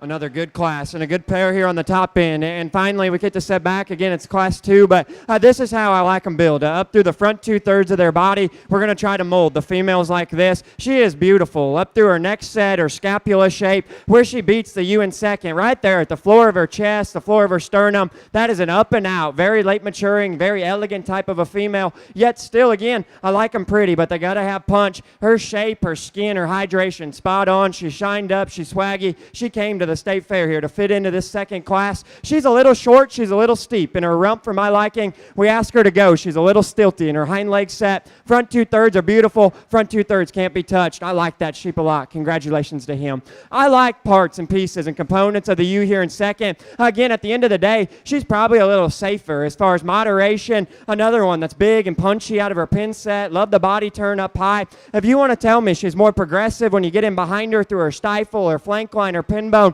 again, no arguments here. We let them loose. We study the sheep on the run. She's a little deeper in her sternum. She's a little deeper in her chest. For me, she'll separate. She'll round in her hips. She's out extra set to her hind leg. I didn't read her just as attractive through and through. That's a good pair of them like we had in the first class. I'll listen to discussion. I'll listen to differences. I like the build. I like the silhouette there of our class winner. 3, 4, 5, again, I think there's a lot of differences. I thought the ewe that lands here in third was just very fundamental in a lot of areas. She's good structured. She's nice balanced. Good outline here from the profile. I like the way she hooked her loin in just a little bit nicer than the ewe coming in behind. I liked her flank line and just her bone work a little bit better in the blue ewe there. She's a little flat right in behind her blade, and that's what works her down just a little bit. She could be opened up in her cage. She could be opened up from behind. I thought she was very useful and just a little safer as far as her structure and her feet and her legs. This ewe has a bit more shape right out of the backside of her blade. Good in her fore-rib turn, tucked up in her chest. Again, I like her hydration. I like her shape just a little bit better in the ewe in front.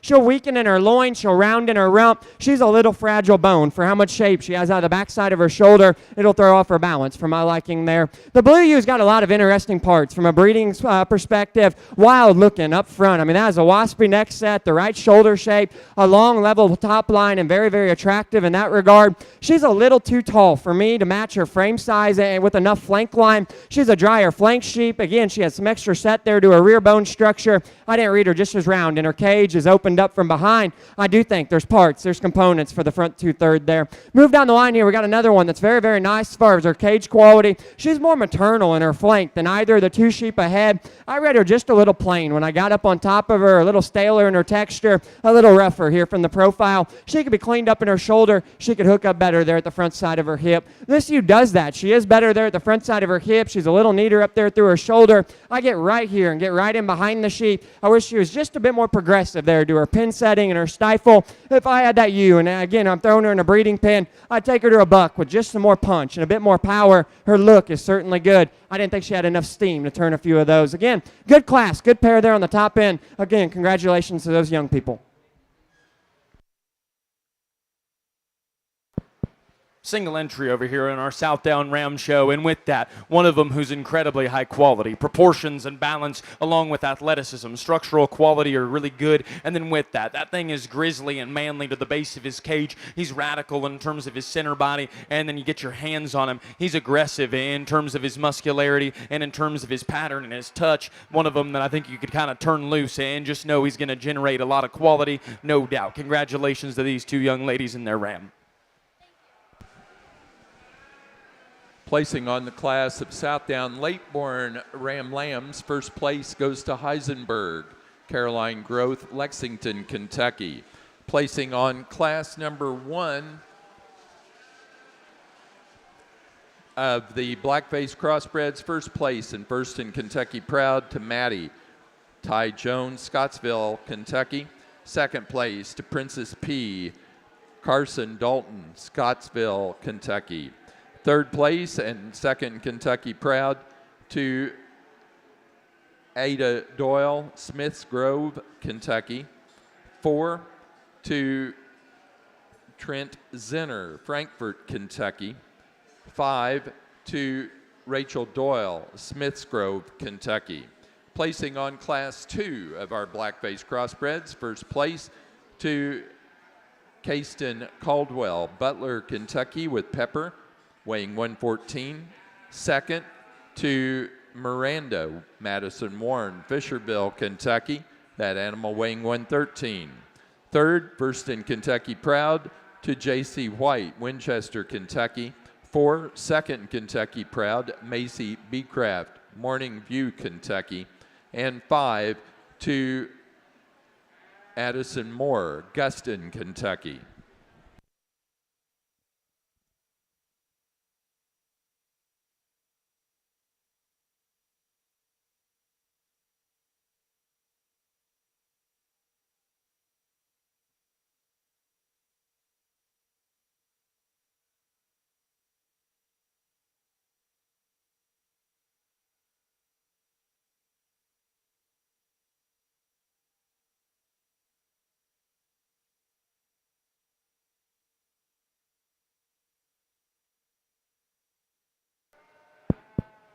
Oh man, a single entry out here, and one of them that I am very, very pumped up about. And if the South Downs continue to roll like the single Ram Lamb and this ewe lamb, I'm going to be a very, very happy individual, because that is a quality piece of livestock. Comes in high-headed, cute and tidy in the way that she ties her neck out of the top side of her shoulder. For a South Down to have that kind of elevation, that shortness of blade and shallowness of chest is truly next level. And then with that, skeleton, athleticism, the things that I care about are just perfectly in check. That sheep's hind leg gets out and flexes and hinges and goes. And then as I get on top of that sheep, is she just overwhelming in terms of her expansion? No, she's not. But her body shape is right. Her progression of width is correct. I'm a big, big fan. Congratulations, ladies. I like that sheep a bunch.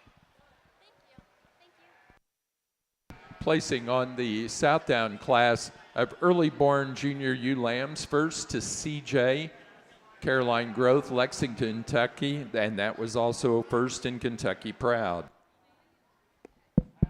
All right, blackface side. Again, hopefully you can tell Nate and I both, we're very energetic. We like to keep it fun and lively, and we like to tell you what's on our mind. When we think a class is tough or a class is good, there's a lot of differences here. Amongst some of these sheep here, I like our class winner a great deal. She hit me hard when she stuck her nose through the gate. She is really hard to pick, just a major ding in. Again, I'm not all about making them complete. I'm not all about making them holes free, but when you have just no big flaws, yet still, you're right in your chest, you're right in your cage. She is opened up. She's monstrous and deceiving. Truthfully, when you get right in behind her, I didn't know she was going to be packing a punch and packing a pin like this. Big back, big pin, yet still balanced in the way she fits together. She's a little vertical in her hind leg. She's not perfect up through her shoulder. Small trees, big forest. To me, she owns this group. Congratulations to him.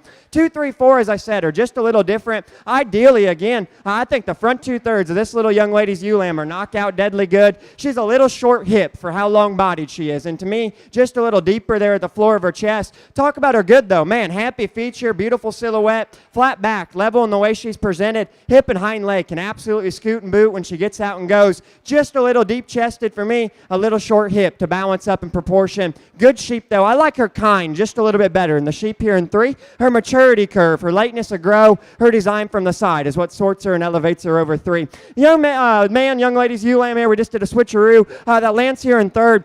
There are some wow factors, some big pieces there. If you're sitting around ringside and you like this sheep, I'm not telling you you're wrong. I never would. Big, big fat legs with a grizzly bear back. You've heard Nate say it a few times. I mean, that is a back, that is a pin bone, that is a stifle, and they're certainly powerful in the way she's presented. Now, again, those are the good things. I love her power. I love her muscle. I sit back, I ask myself, what's my ideal? And compared to perfection, she's just too small for me as far as her stature and her size goes. A little early maturing, a little short cannon, hip and hind leg isn't flexible enough. That is a powerful, wild breeding piece. Again, for a show you, for me, kind's not right here from the profile. We have that here in the U here in 4, and I thought about switching those two and running her up into the 3 spot. Love the front 2/3. Really proud fronted, really athletic and attractive in the way she takes to the ring. A little dry flanked, a little narrow pin. When I work right in behind her, she needs a buck just to open her up and give her a shot more rip and punch from behind. We do that. Front 2/3 are in another ballpark here in this grouping. I wish I could relax this ewe in her spine. And, buddy, you do a good job trying to work it out of her. She's naturally a little straight in her shoulder. She's naturally a little tighter in her spine. She's better in her shape when you get right in behind her than the ewe in front. big, stout, and opened up right here from behind. Buddy, I need to loosen up her structure and see her go just a bit more athletic. The same can be said here with the other ewe coming in next. Right in behind her, she certainly pairs up with a few sheep we've just discussed. Big and powerful, opened up and stout, a little quick for me, a little cute from the profile. Wish I could pick her up there through her chest and her shoulder. Again, contrary here, the ewe coming in next, she has that. She is really neat and up and out through her shoulder. We put those two in a blender, and hey, we'll move up to the top three. She's just a little narrow and just closed up. When I work right in behind her, she's a little wider in her belly than she is her hip. I wish I could open her up and punch her up from behind. That's a great class. Again, I really like our class winner, and congratulations to all of them.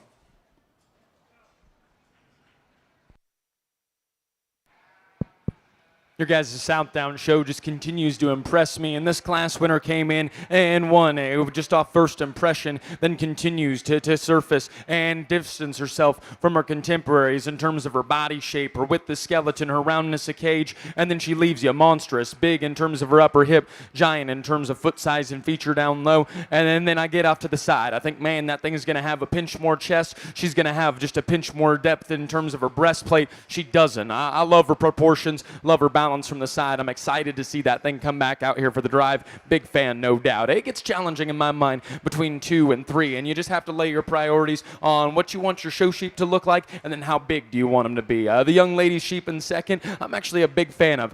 Big back, huge hip, really fresh shaped, and then one of them whose chest and blade are just way tucked up into that thing's throat, and then back and deep, and then progresses back to a deep, comfortable rear rib, and then giant in terms of her foot size and feature as well. Again, just as Connor said over there, thing's a little small for me. She's a little vertical in terms of her blade and her knee. I want to give her just a little more elevation, a little more extension, but a nice sheep for what she is. And then this one comes with a little more length of body, a little more performance. I like that ewe in terms of her basic build down low, sound and loose in terms of her joint work and her structure down low. With that, I want to change her in terms of the wedge to her underline. I want to pick her up in terms of her chest and drop her down in her flank, get on top of her, and I want to make her just grizzlier and more aggressive in terms of her muscularity. Just want to power her up in terms of her upper hip. But a great breeding piece. Young lady's done a great job getting this one shown. Show them some love with a big round of applause.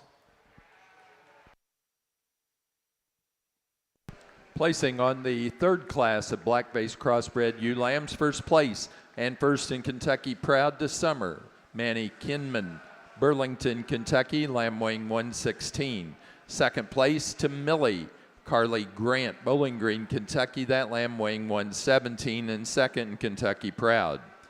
Third place to Ty Jones, Scottsville, Kentucky. 4 to Carson Dalton, Scottsville, Kentucky. And 5 to Luke Renfro, Bowling Green, Kentucky. Placing on the class of Southdown late-born junior ewe lambs, first place goes to Margot Sarah Grace Mattingly, Murray, Kentucky. Second, first in Kentucky, proud to Midge Anna Grace Groth, Lexington, Kentucky. And third to Aniston Spears, Scottsville, Kentucky.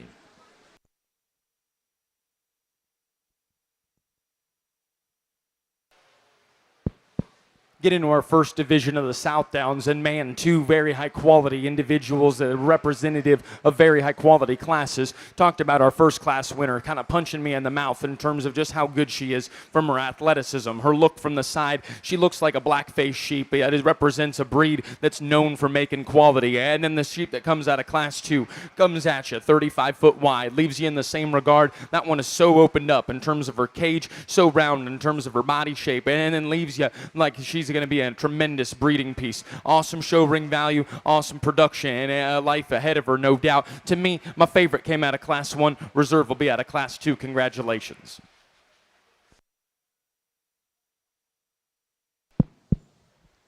On the blackface side, again, this is a good class. All the way down the line, there's 6 of them, and then taking nothing away for 3, 4, 5, 6. But to me, the natural split comes in this pair here up front. There's an area or 2, again, I'd like to alter on each of them. But for me, I sit back, I ask myself, at the end of the day, in a breeding show, which one am I going to buy? And which one would my hands shake just a little bit more when I'm writing the check? And it's the U up front. Again, right there, if you're looking online, you're taking a picture of them, that underline balance, that silhouette through the front front third of her body, can't be turned. And then still, again, I love sheep, that outline and symmetrical from the side, but her high quality, her freshness, she is grooved up, glassed up, and ready to rumble here. Again, my call on her and my big holding factor is her hind leg, just acceptable enough. As we ask the sheep to travel, she's got a little extra hook, a little extra bend built there into her rear structure. It's not the most attractive, but still, it can go, it can grab. That is a beautiful silhouette. The right balance there, second to none. Presentation spot on. Congratulations to her. That's a good winner there. I wish I could fix the front end of the U here in second, and then we can boogie with her. She's a little deep sternum. She's a little low in the way her neck will hook to the top of her blade, but she is opened up, and she is monstrous out of the backside of her skeleton. Big turned up back, a big squared up pin bone. Hip and hind leg is absolutely ginormous when you work to the ground. I get to the front 2/3. For me, just a little deep, a little plain in the way she's organized. I get on top of the sheep as well. She has more power. She has more shape. She also has a lot more bark working out of the backside of her shoulder. We could peel her up, and I think that will help, just the front 2/3. Good sheep, mid-loin back. Front 2/3 to me aren't in the same league as our class winner. The ewe that lands here in third, a lot of the same as our class winner. Front 2/3 are wild, wild good. She is up and out. She is attractive and proud when she takes to the ring. Rear third, to me, runs out of steam through her loin edge, her upper hip, and her hind leg. Just a little general in the way she's patterned up. More importantly, she's a good sheep, a useful sheep. We have a powerhouse in two. We got a wacky looking one that beats her. She falls into third with a very, very nice sheep. The ewe that comes here in four, hard back, fresh loined, and really, really aggressive up high. A little small bone for how tall and shapely she is up high. She could be opened up through and through, just a little stouter. I love the shape when I get down her top line. Again, presentation that you've had to her is very, very good. This ewe comes together really, really nice. From the profile, she is bigger legged. She's more attractive in the way her hind leg will travel across the ring than the ewe in front. A little flat. When I get up on top of her, I get right in behind. I wish I could pull her apart. Again, that's a nice breeding piece. She needs a bit more punch. Front 2/3 here as well. Very nice. She is flexible. She's good up front. Her hip will round just a little too much for me here. From behind and out in the profile, that'll throw off the look to her hind leg. She's a little softer in her pastern as well. Nice ewe there up front. That's a good class. A good pair there on the top end. I really like parts and pieces there of your eventual class winner.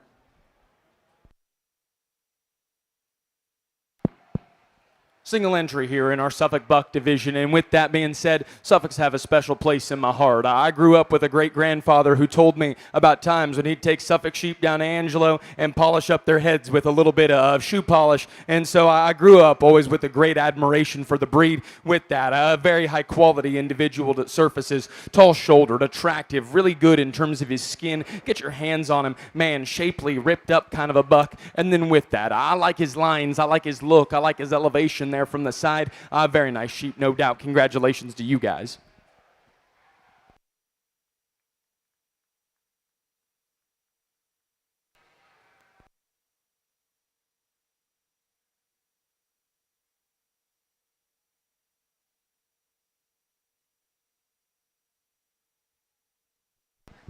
For our Southdown show, our champion ewe went to our first place early junior ewe lamb, S.J. Caroline Groth of Lexington, Kentucky. That was also first in Kentucky Proud. The reserve champion in the show went to our late junior ewe lamb class winner, Margot Sarah Grace Mattingly, Murray, Kentucky. Our reserve Kentucky Proud to our second place late junior ewe lamb Midge, Anna Grace Groth of Lexington, Kentucky. Placing on the class of Suffolk early junior ram lambs, first place goes to Suffolk 1, Wilson Barnes, Cynthiana, Kentucky.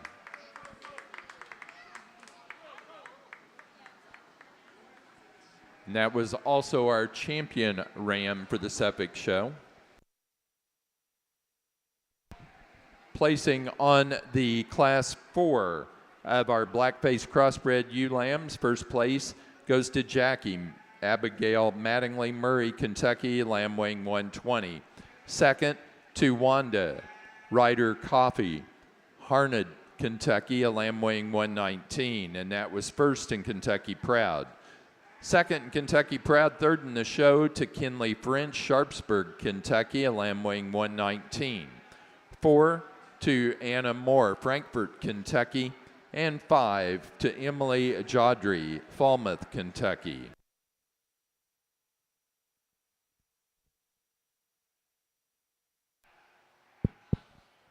Great single entry in our Suffolk division, and with that, a female who just represents utility, robust in terms of her cage, round and radical in terms of her forerib, and then with that, stopped and parked, has proportions, has balance, set her in motion, and her athleticism and skeletal quality still read like a very productive brood ewe. Congratulations to those exhibitors and their sheep.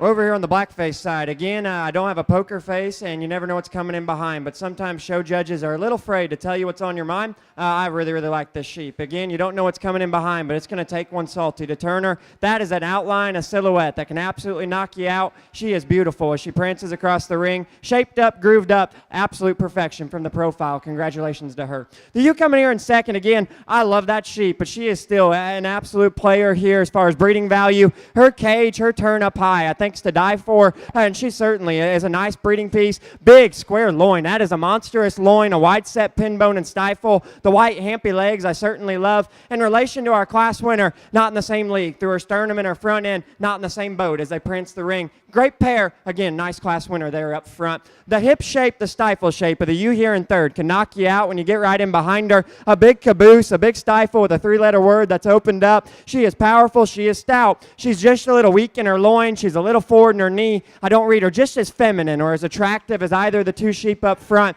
I love her power pieces. I love her muscle, no doubt about it. A little stilty, a little coarse for me. Good breeding piece there in the 3 spot. Real fault-free, real functional one comes here in 4. I like her feet and her leg structure better than what's coming in behind us here. Really functional, very good moving type of a sheep. Get right in behind her in relation to the top 4. Again, need to pry her apart in her pins, need to open her up in her bones. She's just a little fragile in the way she hits me from the outside. That's a solid sheep, a darn nice sheep. In most places, most classes, she works up just a little bit higher in this group. A little frail, a little compact, a little generic there. Buddy, there's some parts here as well that I think are really, really good. I get right in behind her. I navigate through her rear. Her top shape, her loin edge, her pin bone, her stifle, I think can make a play, a spot or two higher. I get here from the profile. I start asking myself my type of balance, my type of stock. She's just a little coarse in her spine. She's a little elevated there in her tail head. Her hind legs just a little unattractive as I ask her to go. Love the power, love the shape when I get right in behind her. Wish she was better on the move and from the profile here.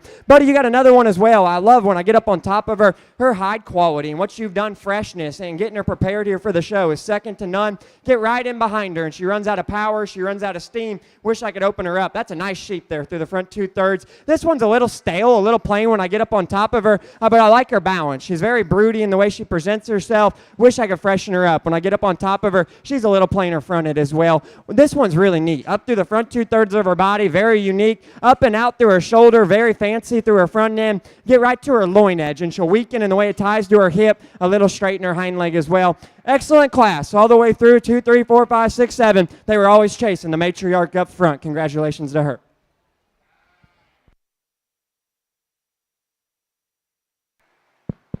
This young lady right here has gotten to spend plenty of time out here in the ring, but with that, she brings a sheep out here that I like to look at. Chest and sternum are way up in her rear rib and flank, her waist set way low. And then in relation to many within her contemporary breed, sound, athletic, functional kind of a sheep who's so progressive in terms of her width and edge. She meets my hand with an aggressive shape. I'm a big fan of this sheep. Young lady, I can't wait for you to bring your ewe lamb back out here to the Grand Drive. Congratulations.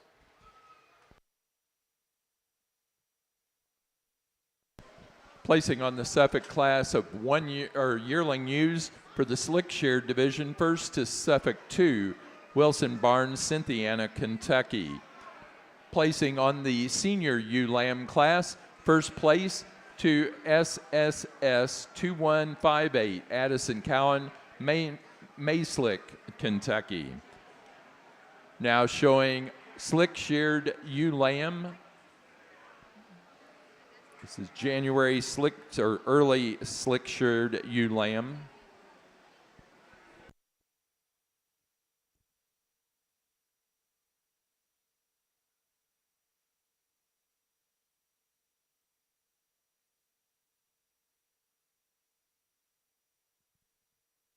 Placing on the class 5 of our blackface crossbreds, first place to Nova, Izzy Godman, Brooksville, Kentucky, a lamb weighing 126, and that's first in Kentucky proud. Second to MMU, Addison Simpson, Crittenden, Kentucky, that ewe weighing 126, second in Kentucky proud.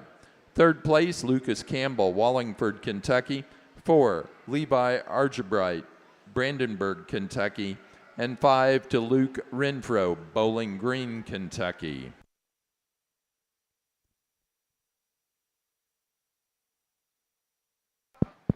Young man has brought us out a plethora of high-quality sheep throughout the Suffolk Division, and with that brings us another one that I'm a big fan of. Sternum is up in her soundness and athleticism down low. In terms of her joint work and her lower skeleton are really good. And then with that, a female who's so honest, so genuine in terms of her fore-rib shape, really radical in terms of her touch, offers a unique and high-quality pattern and silhouette there from the side. Young man, congratulations. Great sheep.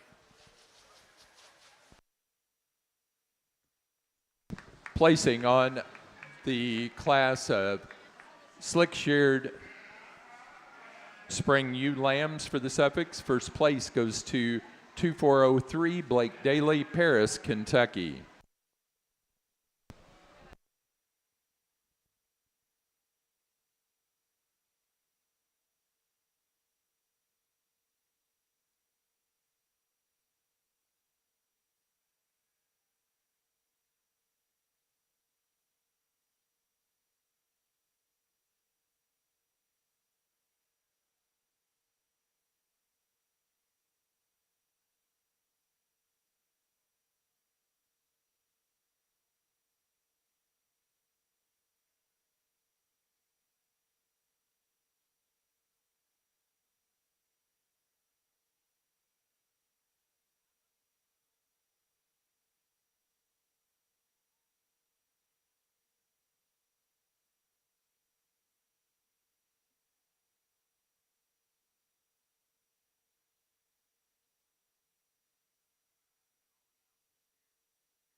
Great Suffolk Division, and there's 3 high-quality class winners out here that all represent different things. I'm going to quickly talk through each one of them, let you know what my mindset is, and then tell you which one they're the top 2 that I'm going to land on. Class 1 winner, bold, dimensional, opened up. I loved her just from a productivity and practicality standpoint, just a really good representation of what a high-quality ewe is supposed to be like, and then she has a show ring value, but I think her best days are actually going to be sitting in a pasture there at home. The one out of Class 3, elevated up front, really short-bladed, really shallow-chested. I love her lines, her silhouette, her pattern of ewe who's really good there in terms of just her front-end assembly and the way that she can tie her neck out of the top side of her shoulder. Is that ewe ever just going to blow you away when we step in behind them in terms of her power and her roundness of rib? No, she's not. But I think that ewe is very high quality from the side. And then a unique tandem of both Beauty and the Beast. That thing comes with the grizz and the punch and the power that I'm after. Then from the side, I love her proportions. I love her balance down low. She's by far and away the most athletic. Yours is my favorite. Young man out of Class 1 will be reserved. Congratulations.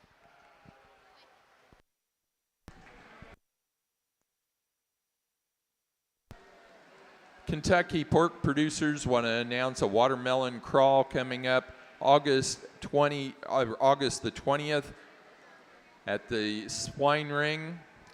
It's for all species exhibitors are welcome. That's today at 7:30.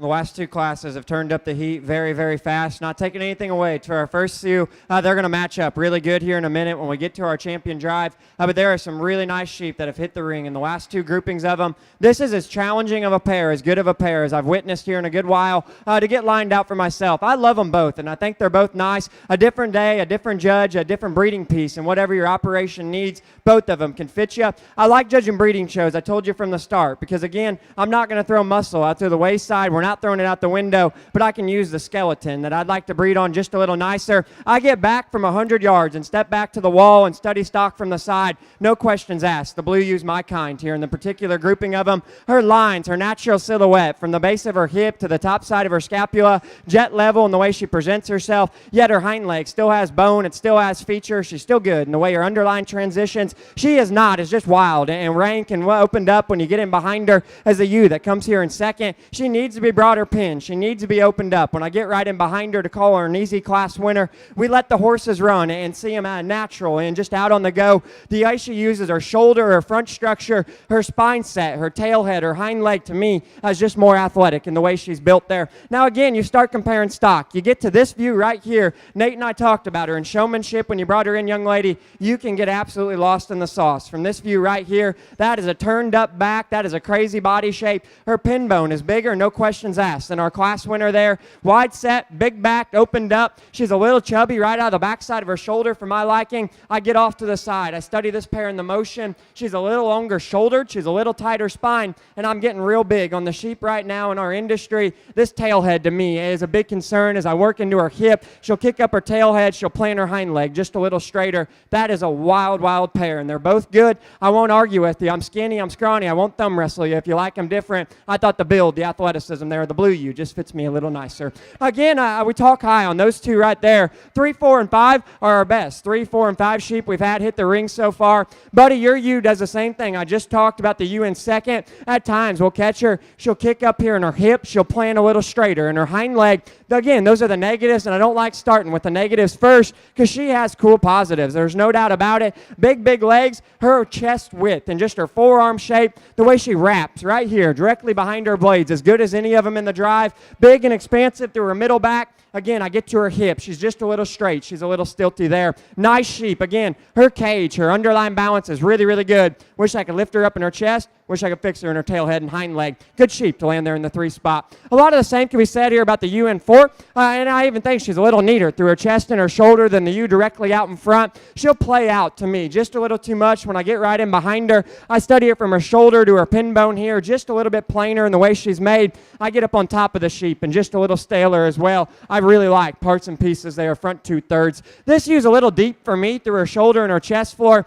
But again, level in the way she's presented. High quality showman, high quality fit job, just too deep up through her shoulder and her chest floor, a little flatter there in her cage quality. A nice sheep, no doubt about it. If I came to the state fair and stood 5th in class with one like that, again, I'd be a little upset with the judge. Read her just a little plain in this scenario. This ewe's a knothead over here from the side and didn't want to show on us here. Big shaped, opened up, large legs, just too tight in her spine. A little round built for me as we ask the sheep to travel. Love the silhouette, love the outline here. This ewe coming in next, a little plain pinned, a little narrow constructed when I work in behind her. Big, broody, stout, powerful ewe, a little soft handling, a little plain from the outside. Wild class, good pair there on the front end. Again, the 2 blue ewes in the last class are how I like them built from the profile. If you would, it's been quiet. Give them a nice hand here if you're around ringside. We need 2 exhibitors for Class 7 blackface crosses. Peyton Zinner and Carly Roy. Your class is coming in the ring. Single entry again in our buck show over here, and again, I'm a big fan of all the bucks that we've seen. I still like this guy's skeleton in relation to a lot of them. Really sound and comfortable in terms of his hind leg. He's the right kind of bend and flex and go, and then his body shape, his proportionality, and just how opened up he is, and through the center portion of his cage, all scream like he's going to inject the right kind of maternal kind of females. He's going to sire the right kind of maternal females, yet he still has the punch and the power to make competitive weathers. Very nice buck to start us off. Congratulations. Placing on Class 6 of the blackface crossbred ewes, first place goes to, and first in Kentucky goes to Tootsie. Wyatt AC, Perryville, Kentucky, an animal weighing 130. Second Kentucky Proud to Portia. Emily Myers, Brandenburg, Kentucky, a lamb weighing 128. Third to Colin Combs, Taylorsville, Kentucky. 4, Blake Daly, Paris, Kentucky. And 5 to Ryder Coffee, Harned, Kentucky. Over on the Suffolk side of the ring, our champion ewe was our first place senior ewe lamb, SSS 2158, Addison Cowan, Mayslick, Kentucky. Reserve champion was our Slickshorn yearling ewe class winner, Suffolk 2, Wilson Barnes, Cynthiana, Kentucky. Our Kentucky Proud champion was Slickshorn Spring Ewe Lamb 2403, Blake Daly, Paris, Kentucky. Placing on the early born junior Ram Lamb class for the Dorsets, first place goes to Dorset 1, Wilson Barnes, Cynthiana, Kentucky. And that is also our champion Dorset Ram.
We're ready for class number 7 for the blackface crossbreds to come into the ring. We need in the makeup classes 8 and 9 in the makeup area, please.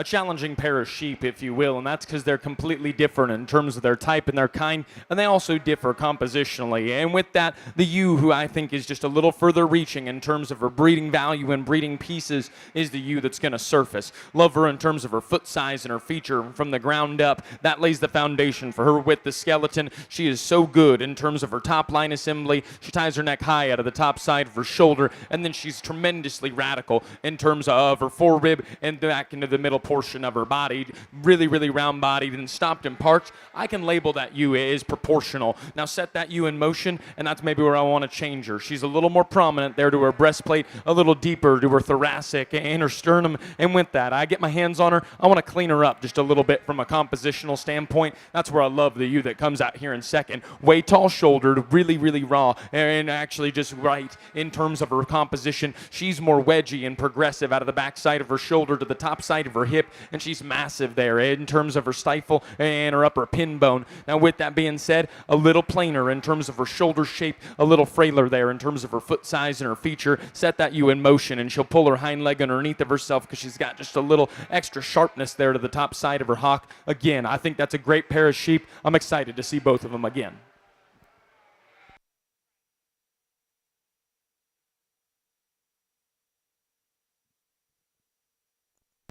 Placing on the Dorset Early Born Junior Ewe Lamb class, first place goes to D&D 309F Lucas Campbell, Wallingford, Kentucky.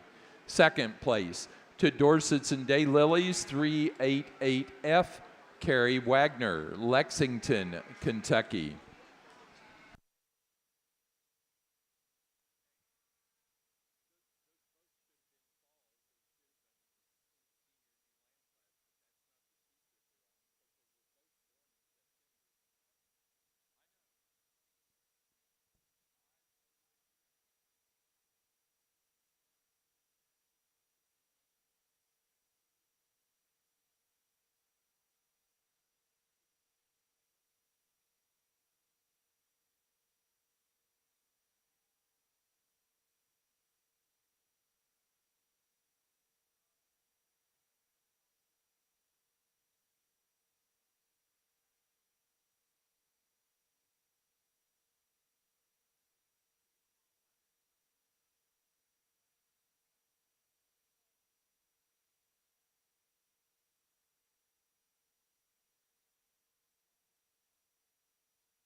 Toughest class so far, and the young man, we were waiting on him just a little bit and came just a little late to the party, but no questions for me. She needs to win this particular grouping. You get into it and you combine 2 and 3. She has the look and the balance here of 2, or 3, yet still has some parts and pieces of the U in second. She's very, very good. And again, if we're going to nitpick her on an area or two, she could be tucked up just a scotch at the base of her chest floor. She could be a little later up through her neck and her shoulder. Again, I do not like starting with negatives. You get to the positives. Again, that is some wild breeding factor. As far as her cage quality, her pin bone, her hind leg, you get off to a distance and you can nickel and dime her all you'd like there through the floor of her shoulder, but you study her from her nostril to her tail, tail to her toes. Everything fits and goes in the right direction. Rock solid, darn nice sheep to start out this group. To me, she needs to win pretty quickly here in the group of them. 2 and 3 was the discussion for myself. Ultimately, I thought the U in second was a little sounder in the way she's built there in her spine and her hip when we're standing still. To me, this U will get a little forward in her knee, a little elevated in her spine, a little rounder in her hip. She's more flexible in the way she's built. And then in relation to our class winner, she is probably a little neater through the floor of her shoulder and her chest floor. I get right in behind her, and for me, her extra length of body, she's just too flat. As far as her cage and her pin bone goes, of the top 5, she's the plainest and the most vanilla over her loin edge. I do like the length. I do like the levelness. Just too flat as I get up on top of her. Nice sheep to stand there in the 2 spot. Now, there are parts, and again, I get views of this sheep here in third that I think can win the group and has wild factor, wild pieces. She is really elevated at the top of her shoulder, crisp back laid into her. She's opened up in her pin bone. I got too many views here from the profile or in motion where she'd buck forward there in her knee. She'd elevate in her spine. She's just a little too short and steep there in her rump structure. I think from a breeding piece, breeding value standpoint, there are some wild, wild parts as well. And that particular sheep, it didn't all fit together the way I wish it would. A very, very nice sheep there. Young lady, you did a good job sticking with her. She wanted to run you over here on the side as we got here. I really like the height. I like the length and extension here of this sheep. Beautiful hide, opened up. And truthfully, when you're from the profile, you do not expect this much power and this much punch when you work right in behind her. Big old pin bone, big old stifle. She's a little round-shouldered. She's a little short-hipped, and she'll kick that tail head to the air in motion. Darn nice sheep. I like her very well to stand there in the 4 spot. Very broody, very maternal female lance here in 4. Opened up, good flank, nice balance here from the profile. A little stilty in her hind leg, a little straight in her angles. Up front, she's just a little rounder in her front end structure. I like that use, standing still, quite a good deal. Same can be said about the 2 sheep coming in next. Young man has one that's very opened up in her ribs. She's loaded with dimension, has plenty of power. She'll pull her hock in from behind. She's a little thicker neck. She's a little plainer shouldered. I thought she was sounder, though, than the ewe that comes in next. They're out of her front end and her shoulder design. This ewe I really like. As I get off to the profile and I study her, big shaped up back. She's opened up, big stout legs as well. Buddy, when she moves, she's just a little stilty there in her shoulder and her front end for my liking. Wish I could redesign her there up front. I really one that's opened up. She's powerful. She's open, very, very stout as far as her hip goes. A little weird in her hind leg set as we ask her to go. A little tight in her spine. Big opened up broody ewe runs out of power when I work right in behind her there. That was a good class. A lot of discussion between 2 and 3. Again, I thought the young man's ewe needed to win that particular grouping.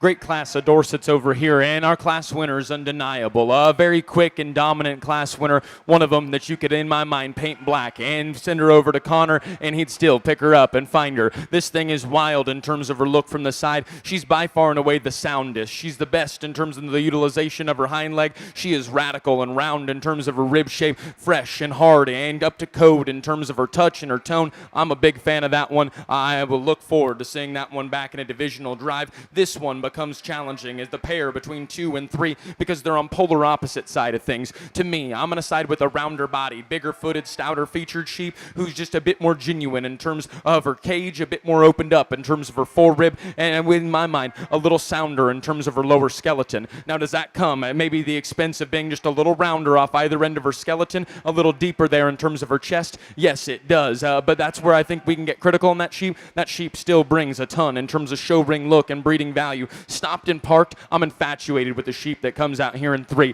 Dead level in terms of her spine, short-bladed, shallow-chested, tall-shouldered sheep that ties her neck high out of the top side of her blade. But watch that ewe come and go. Maybe that's where I want to change her. Comes at me a little narrower in terms of her chest and more closed up in terms of her knee. That ewe needs to be opened up and modified in terms of her forerib and mid-body. I want to see that ewe leave me just a bit more genuine and broad in terms of her upper hip. But man, I love that ewe in terms of her elevation and her look there from the side. Big fan of that one. I think it gets more challenging again between 4 and 5. I think the ewe that's in 4, a little more practical, a little rounder, a little more opened up, and more maternal in terms of a rib shape, little plain, little frail for me. And then the ewe who rounds out the class, sound, good built down low. I like that ewe in terms of her skeleton. For me, she's got to come with more punch, more oof. That ewe has to leave me with more shape and dimension as well. Congratulations, those 5 exhibitors. That class winner's a bad cat.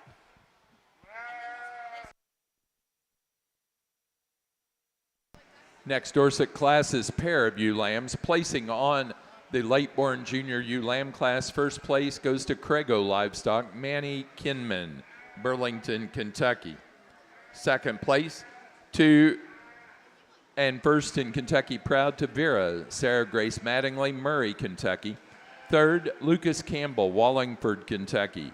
4 and 5 to Carrie Wagner, Lexington, Kentucky.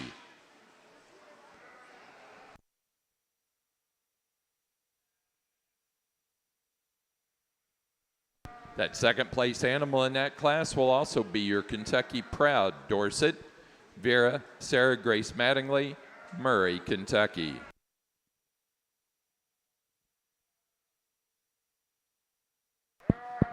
Getting to our pair of Dorset sheep, and again, we talk about utility, we talk about function. These sheep both have that. We talked about one of them being sound and practical in terms of her build, the other one coming with more punch, more oomph, more grizz in terms of her forerib and her mid-body. Great pair, and an awesome project for both of them. Congratulations to these 2 young ladies and their sheep.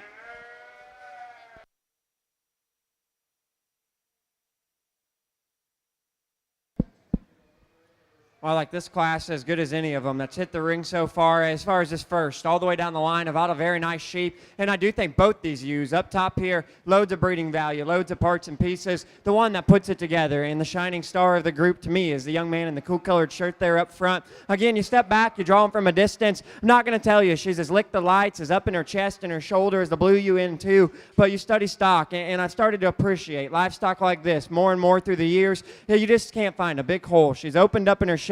She's big and stout and wolfy when you get in behind her, yet a balance that fits together. She looks maternal. She looks like a female up through her chest and her shoulder. Everything fits and blends very, very good. Darn nice sheep. Again, we'll see how she stacks up here in just a little while. The blue ewe that lands here in 2, she stuck her nose right there in the gate, and man, is she proud and really, really arrogant in the way she's presented up front. Flashy, striking, whatever word you want to say. I think there is wild breeding value as far as her front 2/3 of her skeleton, up in her chest, great hide, great handle as well. I work right in behind her, and for me, just a little petite as far as her hip and her hind leg goes in relation to our class winner. Get off to the profile. Again, although she's neat, up there through her chest and her shoulder, not as good in her flank, not as good in her hind leg set. Good pair of them to sit back and talk about. Again, I'd be proud to own either one of them there on the front end. Yeah, man, your ewe in 3 is the same story as the ewe there in 2nd. She is really good. When you get her on the halter and get her here in the ring, she wants to be a show sheep. She gets out and goes. She's very, very athletic and attractive. I thought her structure was better than the ewe here in 4,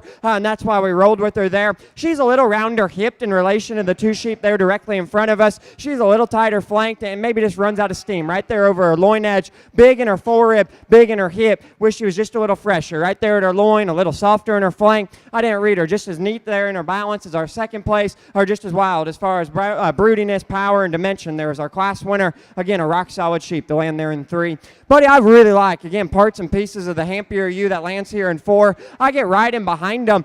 She's arguably 2 or 3 here in the class for her cage quality. Big, opened up pin set, really, really powerful down her back line. A little too compressed, a little too short-bodied, and short everywhere, if you would, for my liking. A little shorter fronted, bodied, and hipped. Just a little tight in her hip and her hind leg as well. Really love the boxiness. I like the squareness. Loads of power, loads of shape. Just a little straight for my liking. Need more bone here to match how much power this blue ewe has up high. Buddy, this is as big of a back, as big of a pin bone as we've had in the ring so far today. Opened up, really, really stout and very dimensional. For as big as she is up high, I need more bone down low to help her bend and balance out together there from the profile. A real broody, good flank, sound structured one. Gets a little plain when I get my hands on her. Love the front 2/3 here. Very neat, very shallow through her chest floor. I get right here, young lady, to her loin edge, to her hip, and I wish I could pry her apart and give her just a bit more power. You did an excellent job rounding out a great class. Again, I think Nate and I are on the same discussion here. It is too darn quiet here in this ring right now. If you guys would, give him a nice round of applause. A good hand here.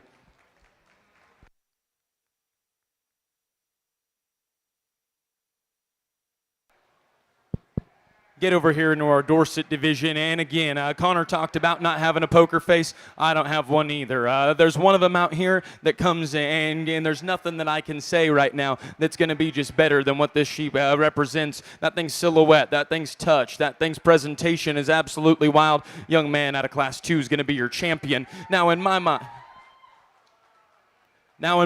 the decision comes down to reserve, and it's between our Class 1 winner and the second out of that second class. And I loved our Class 1 winner, stopped and parked, right kind of proportions, big furry fuzzy legs, and then with that, the right kind of body shape and width. Whereas the second out of that class, maybe a bit sounder in terms of her lower skeleton. I love her cage, I love her power up high. To me, just a little round off either end. I'm going to put the mic down and then giving them another look, get you a reserve champion. But again, that one that surfaces, man, she's awfully good. This reserve's going to be dang good as well. Congratulations to these guys, and again, keep up the applause. It's been good.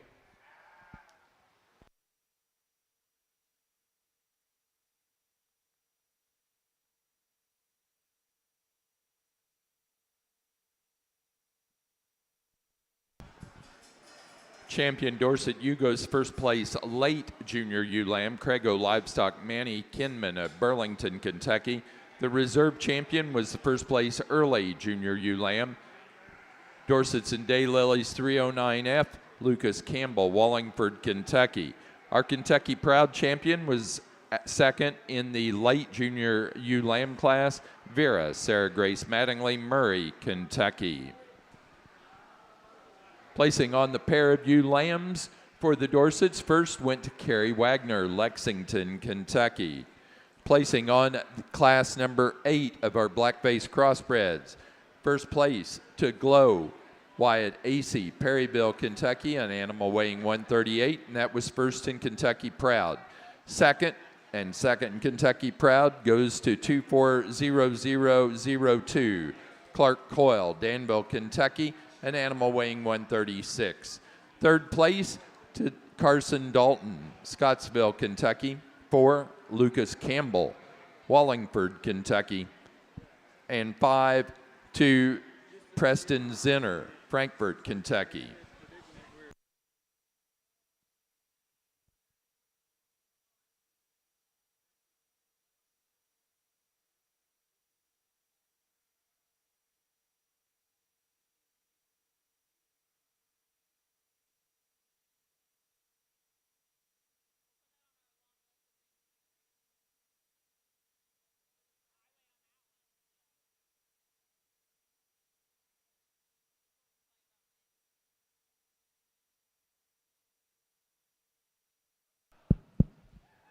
Just a very solid type of a blue ewe to lead out this group. She's a little vertical in her shoulder and her hind leg for my liking. Could be just a scotch fresher as well as you get over her loin edge. But again, you sit back. I don't like starting with the negatives, but this is a good ewe. Just from the outside as far as broodiness, having enough flank line balance, enough shape when you get in behind her. I still think all the parts, all the components fit together in proportion. As we said, a little straighter hocked, a little straighter shouldered, small trees and a large forest there. That's a very nice class winner. I still think she balances up very, very good. The ewe here in second probably has just a bit more raw expression over her loin edge and her pin bone when you get in behind her. I really like just the 3/4 view. Again, she's opened up, she's powerful, very, very good in her loin and her pin bone. Here from the profile, again, they have contrary issues. To me, that ewe's a little vertical in her angles. This ewe has a little too much hook and a little too much set there to her hind leg, and to me, it will throw off her balance as we start to do the stock in motion. Standing still, runs uphill, standing still, big shaped up back and a large pin bone, just a little rounder built off either end for my liking. This ewe's really solid as well, very late in her maturity curve, very up and out through her shoulder and her front end. We'll get just a little deviated in her spine for my liking. She'll kick up there in her tail, or her spine edge, and then she'll just relax here in her loin edge and kick up there in her hip. It'll throw off her top line balance just for me a little bit. And then young lady, when you get out of her, out of the brace there, pushing a little more sternum, a little more breastbone for my taste, but a very nice sheep when you just study her from the outside looking in. This ewe is more powerful, and there's no doubt about it. She is really opened up. She's very shapely when you get up on top of her. A little duller heighted, so she maybe doesn't drag you in from the first impression. But again, really creased up, very shapely, very expressive. Young lady, we study her in motion and just study the stock on the go. Again, just a little rounder built off either end of her skeleton. Could be just a click fresher when I get up on top of her. Buddy, I wish you had more bone because she is really, really nice up front. Very good through her shoulder and the lay of her forerib. I really like the turn of her foreback. She's very good in her mid-body. Need to open her up in her pin bone. Hind legs just a little frail, a little unattractive when I get down low. This use a little straight in her shoulder and just a little plain there through her chest floor. I do like her dimension. When I get right in behind her, again, front skeleton's just a little bit straight, a little stilty for my liking. This use boulder cage. She is opened up and dimensional. Little funnel here out to her dock and her pin setting. Just a little stale, a little plain here when I get on top of her. But she's a nice sheep and a good showman there to round out a nice class. Again, a rock solid blue sheep to lead us out.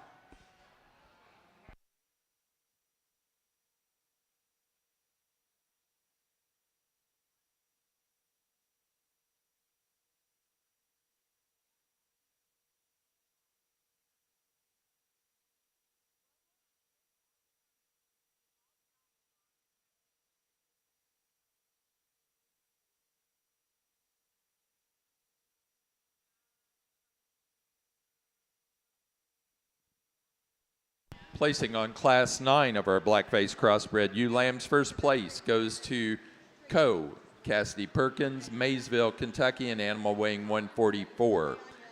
And that was first in Kentucky Proud. Second to Kinley French, Sharpsburg, Kentucky, a lamb weighing 142. Third to Annabeth McCarty, Independence, Kentucky. 4 to Addison Cowan, Mayslick, Kentucky. 5, second in Kentucky Proud, Blake Daly, Paris, Kentucky.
But I really like our class winner when you study her in motion. She is athletic, very flexible, and can get out and cover some ground. Hip and hind legs, very, very attractive and still broody and maternal in the way she's balanced here from the profile. Young lady, my one thing, I get right in behind her, and for big as she is, right out the backside of her shoulder, for as tall as she is, as far as her frame size, she could be just a notch wider and punchier there through her pin bone and her stifle. Her skeleton, her athleticism, her freshness, I think second to none from what we've seen in the ring so far. Buddy, your sheep's really, really fundamental. I love her cage quality, very opened up, very stout pin. When I work right in behind her, I thought she had more bone than maybe the sheep coming in 3 with more shape as well, better structured than 4, and just a little more power than I get there on 5. She's a little rounder built in relation to our class winner, but very, very good when you get her braced up here from the profile. You're a really good showman here, young lady, coming in 3. Front 2/3 of this blue, you are very nice. She's good through her shoulder. She's up and out through her neck and her front end. I get to her loin edge. She's just a little soft, a little plain there through her pin bone, her stifle, and down to the ground.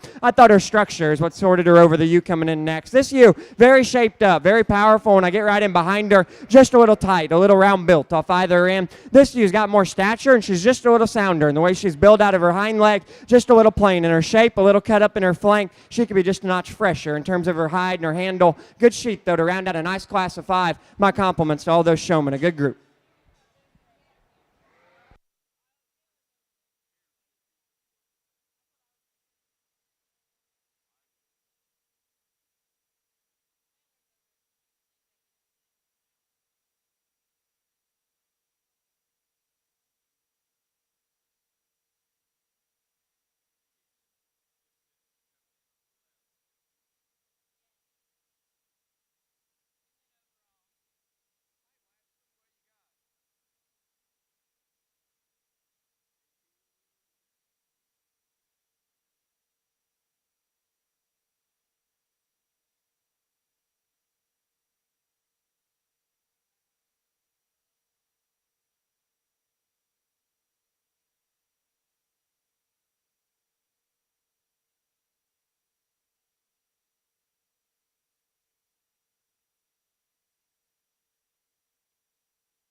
Placing on Class 10 of our black-faced crossbreds, first place goes to Natasha Reagan Coffey, Harned, Kentucky, Lamb Wing 152. Second place, first in Kentucky Proud, Mantis Sawyer Hagerman, Georgetown, Kentucky, Lamb Wing 156. Third, Kaylee Carson, Beattyville, Kentucky. 4, second Kentucky Proud, Mason Grimes, Bowling Green, Kentucky. And 5, to Carrie Wagner, Lexington, Kentucky.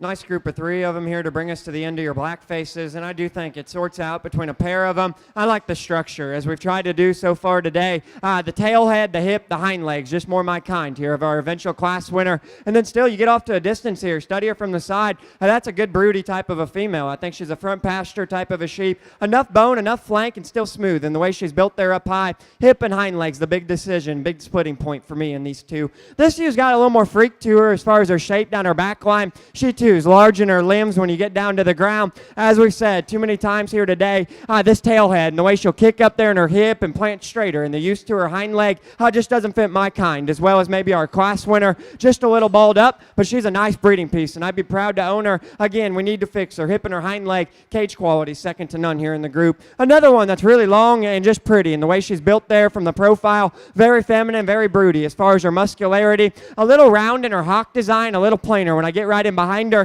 I didn't think she had the same shape as our class winner, the same flank line as the 2 sheep in front of her either, but a very good, rock-solid sheep to bring us to the end of our black faces. My compliments to all 3 of them.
Placing on Class 11 of our black-faced crossbreds, first place goes to Nikki Lamja, Macy Beecraft, Morning View, Kentucky, a Lamb Wing 162.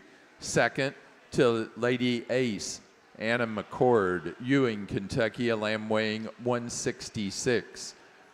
And third to entry number, to Carrie Wagner, Lexington, Kentucky.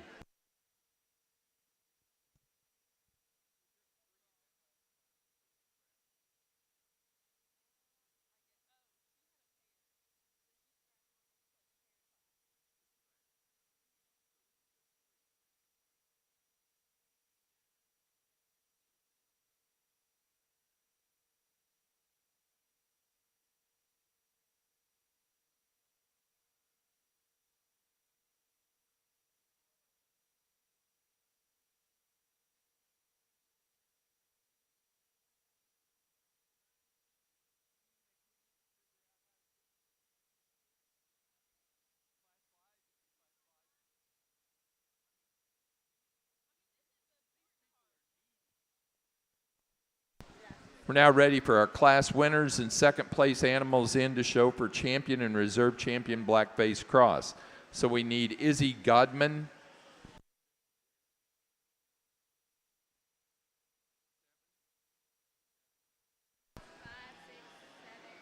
Wyatt Acey, Ty Jones, Wyatt Acey again, plus Cassidy Perkins, Reagan Coffey, and Macy B. Craft. We also need the second place animals of all those to be in the second line.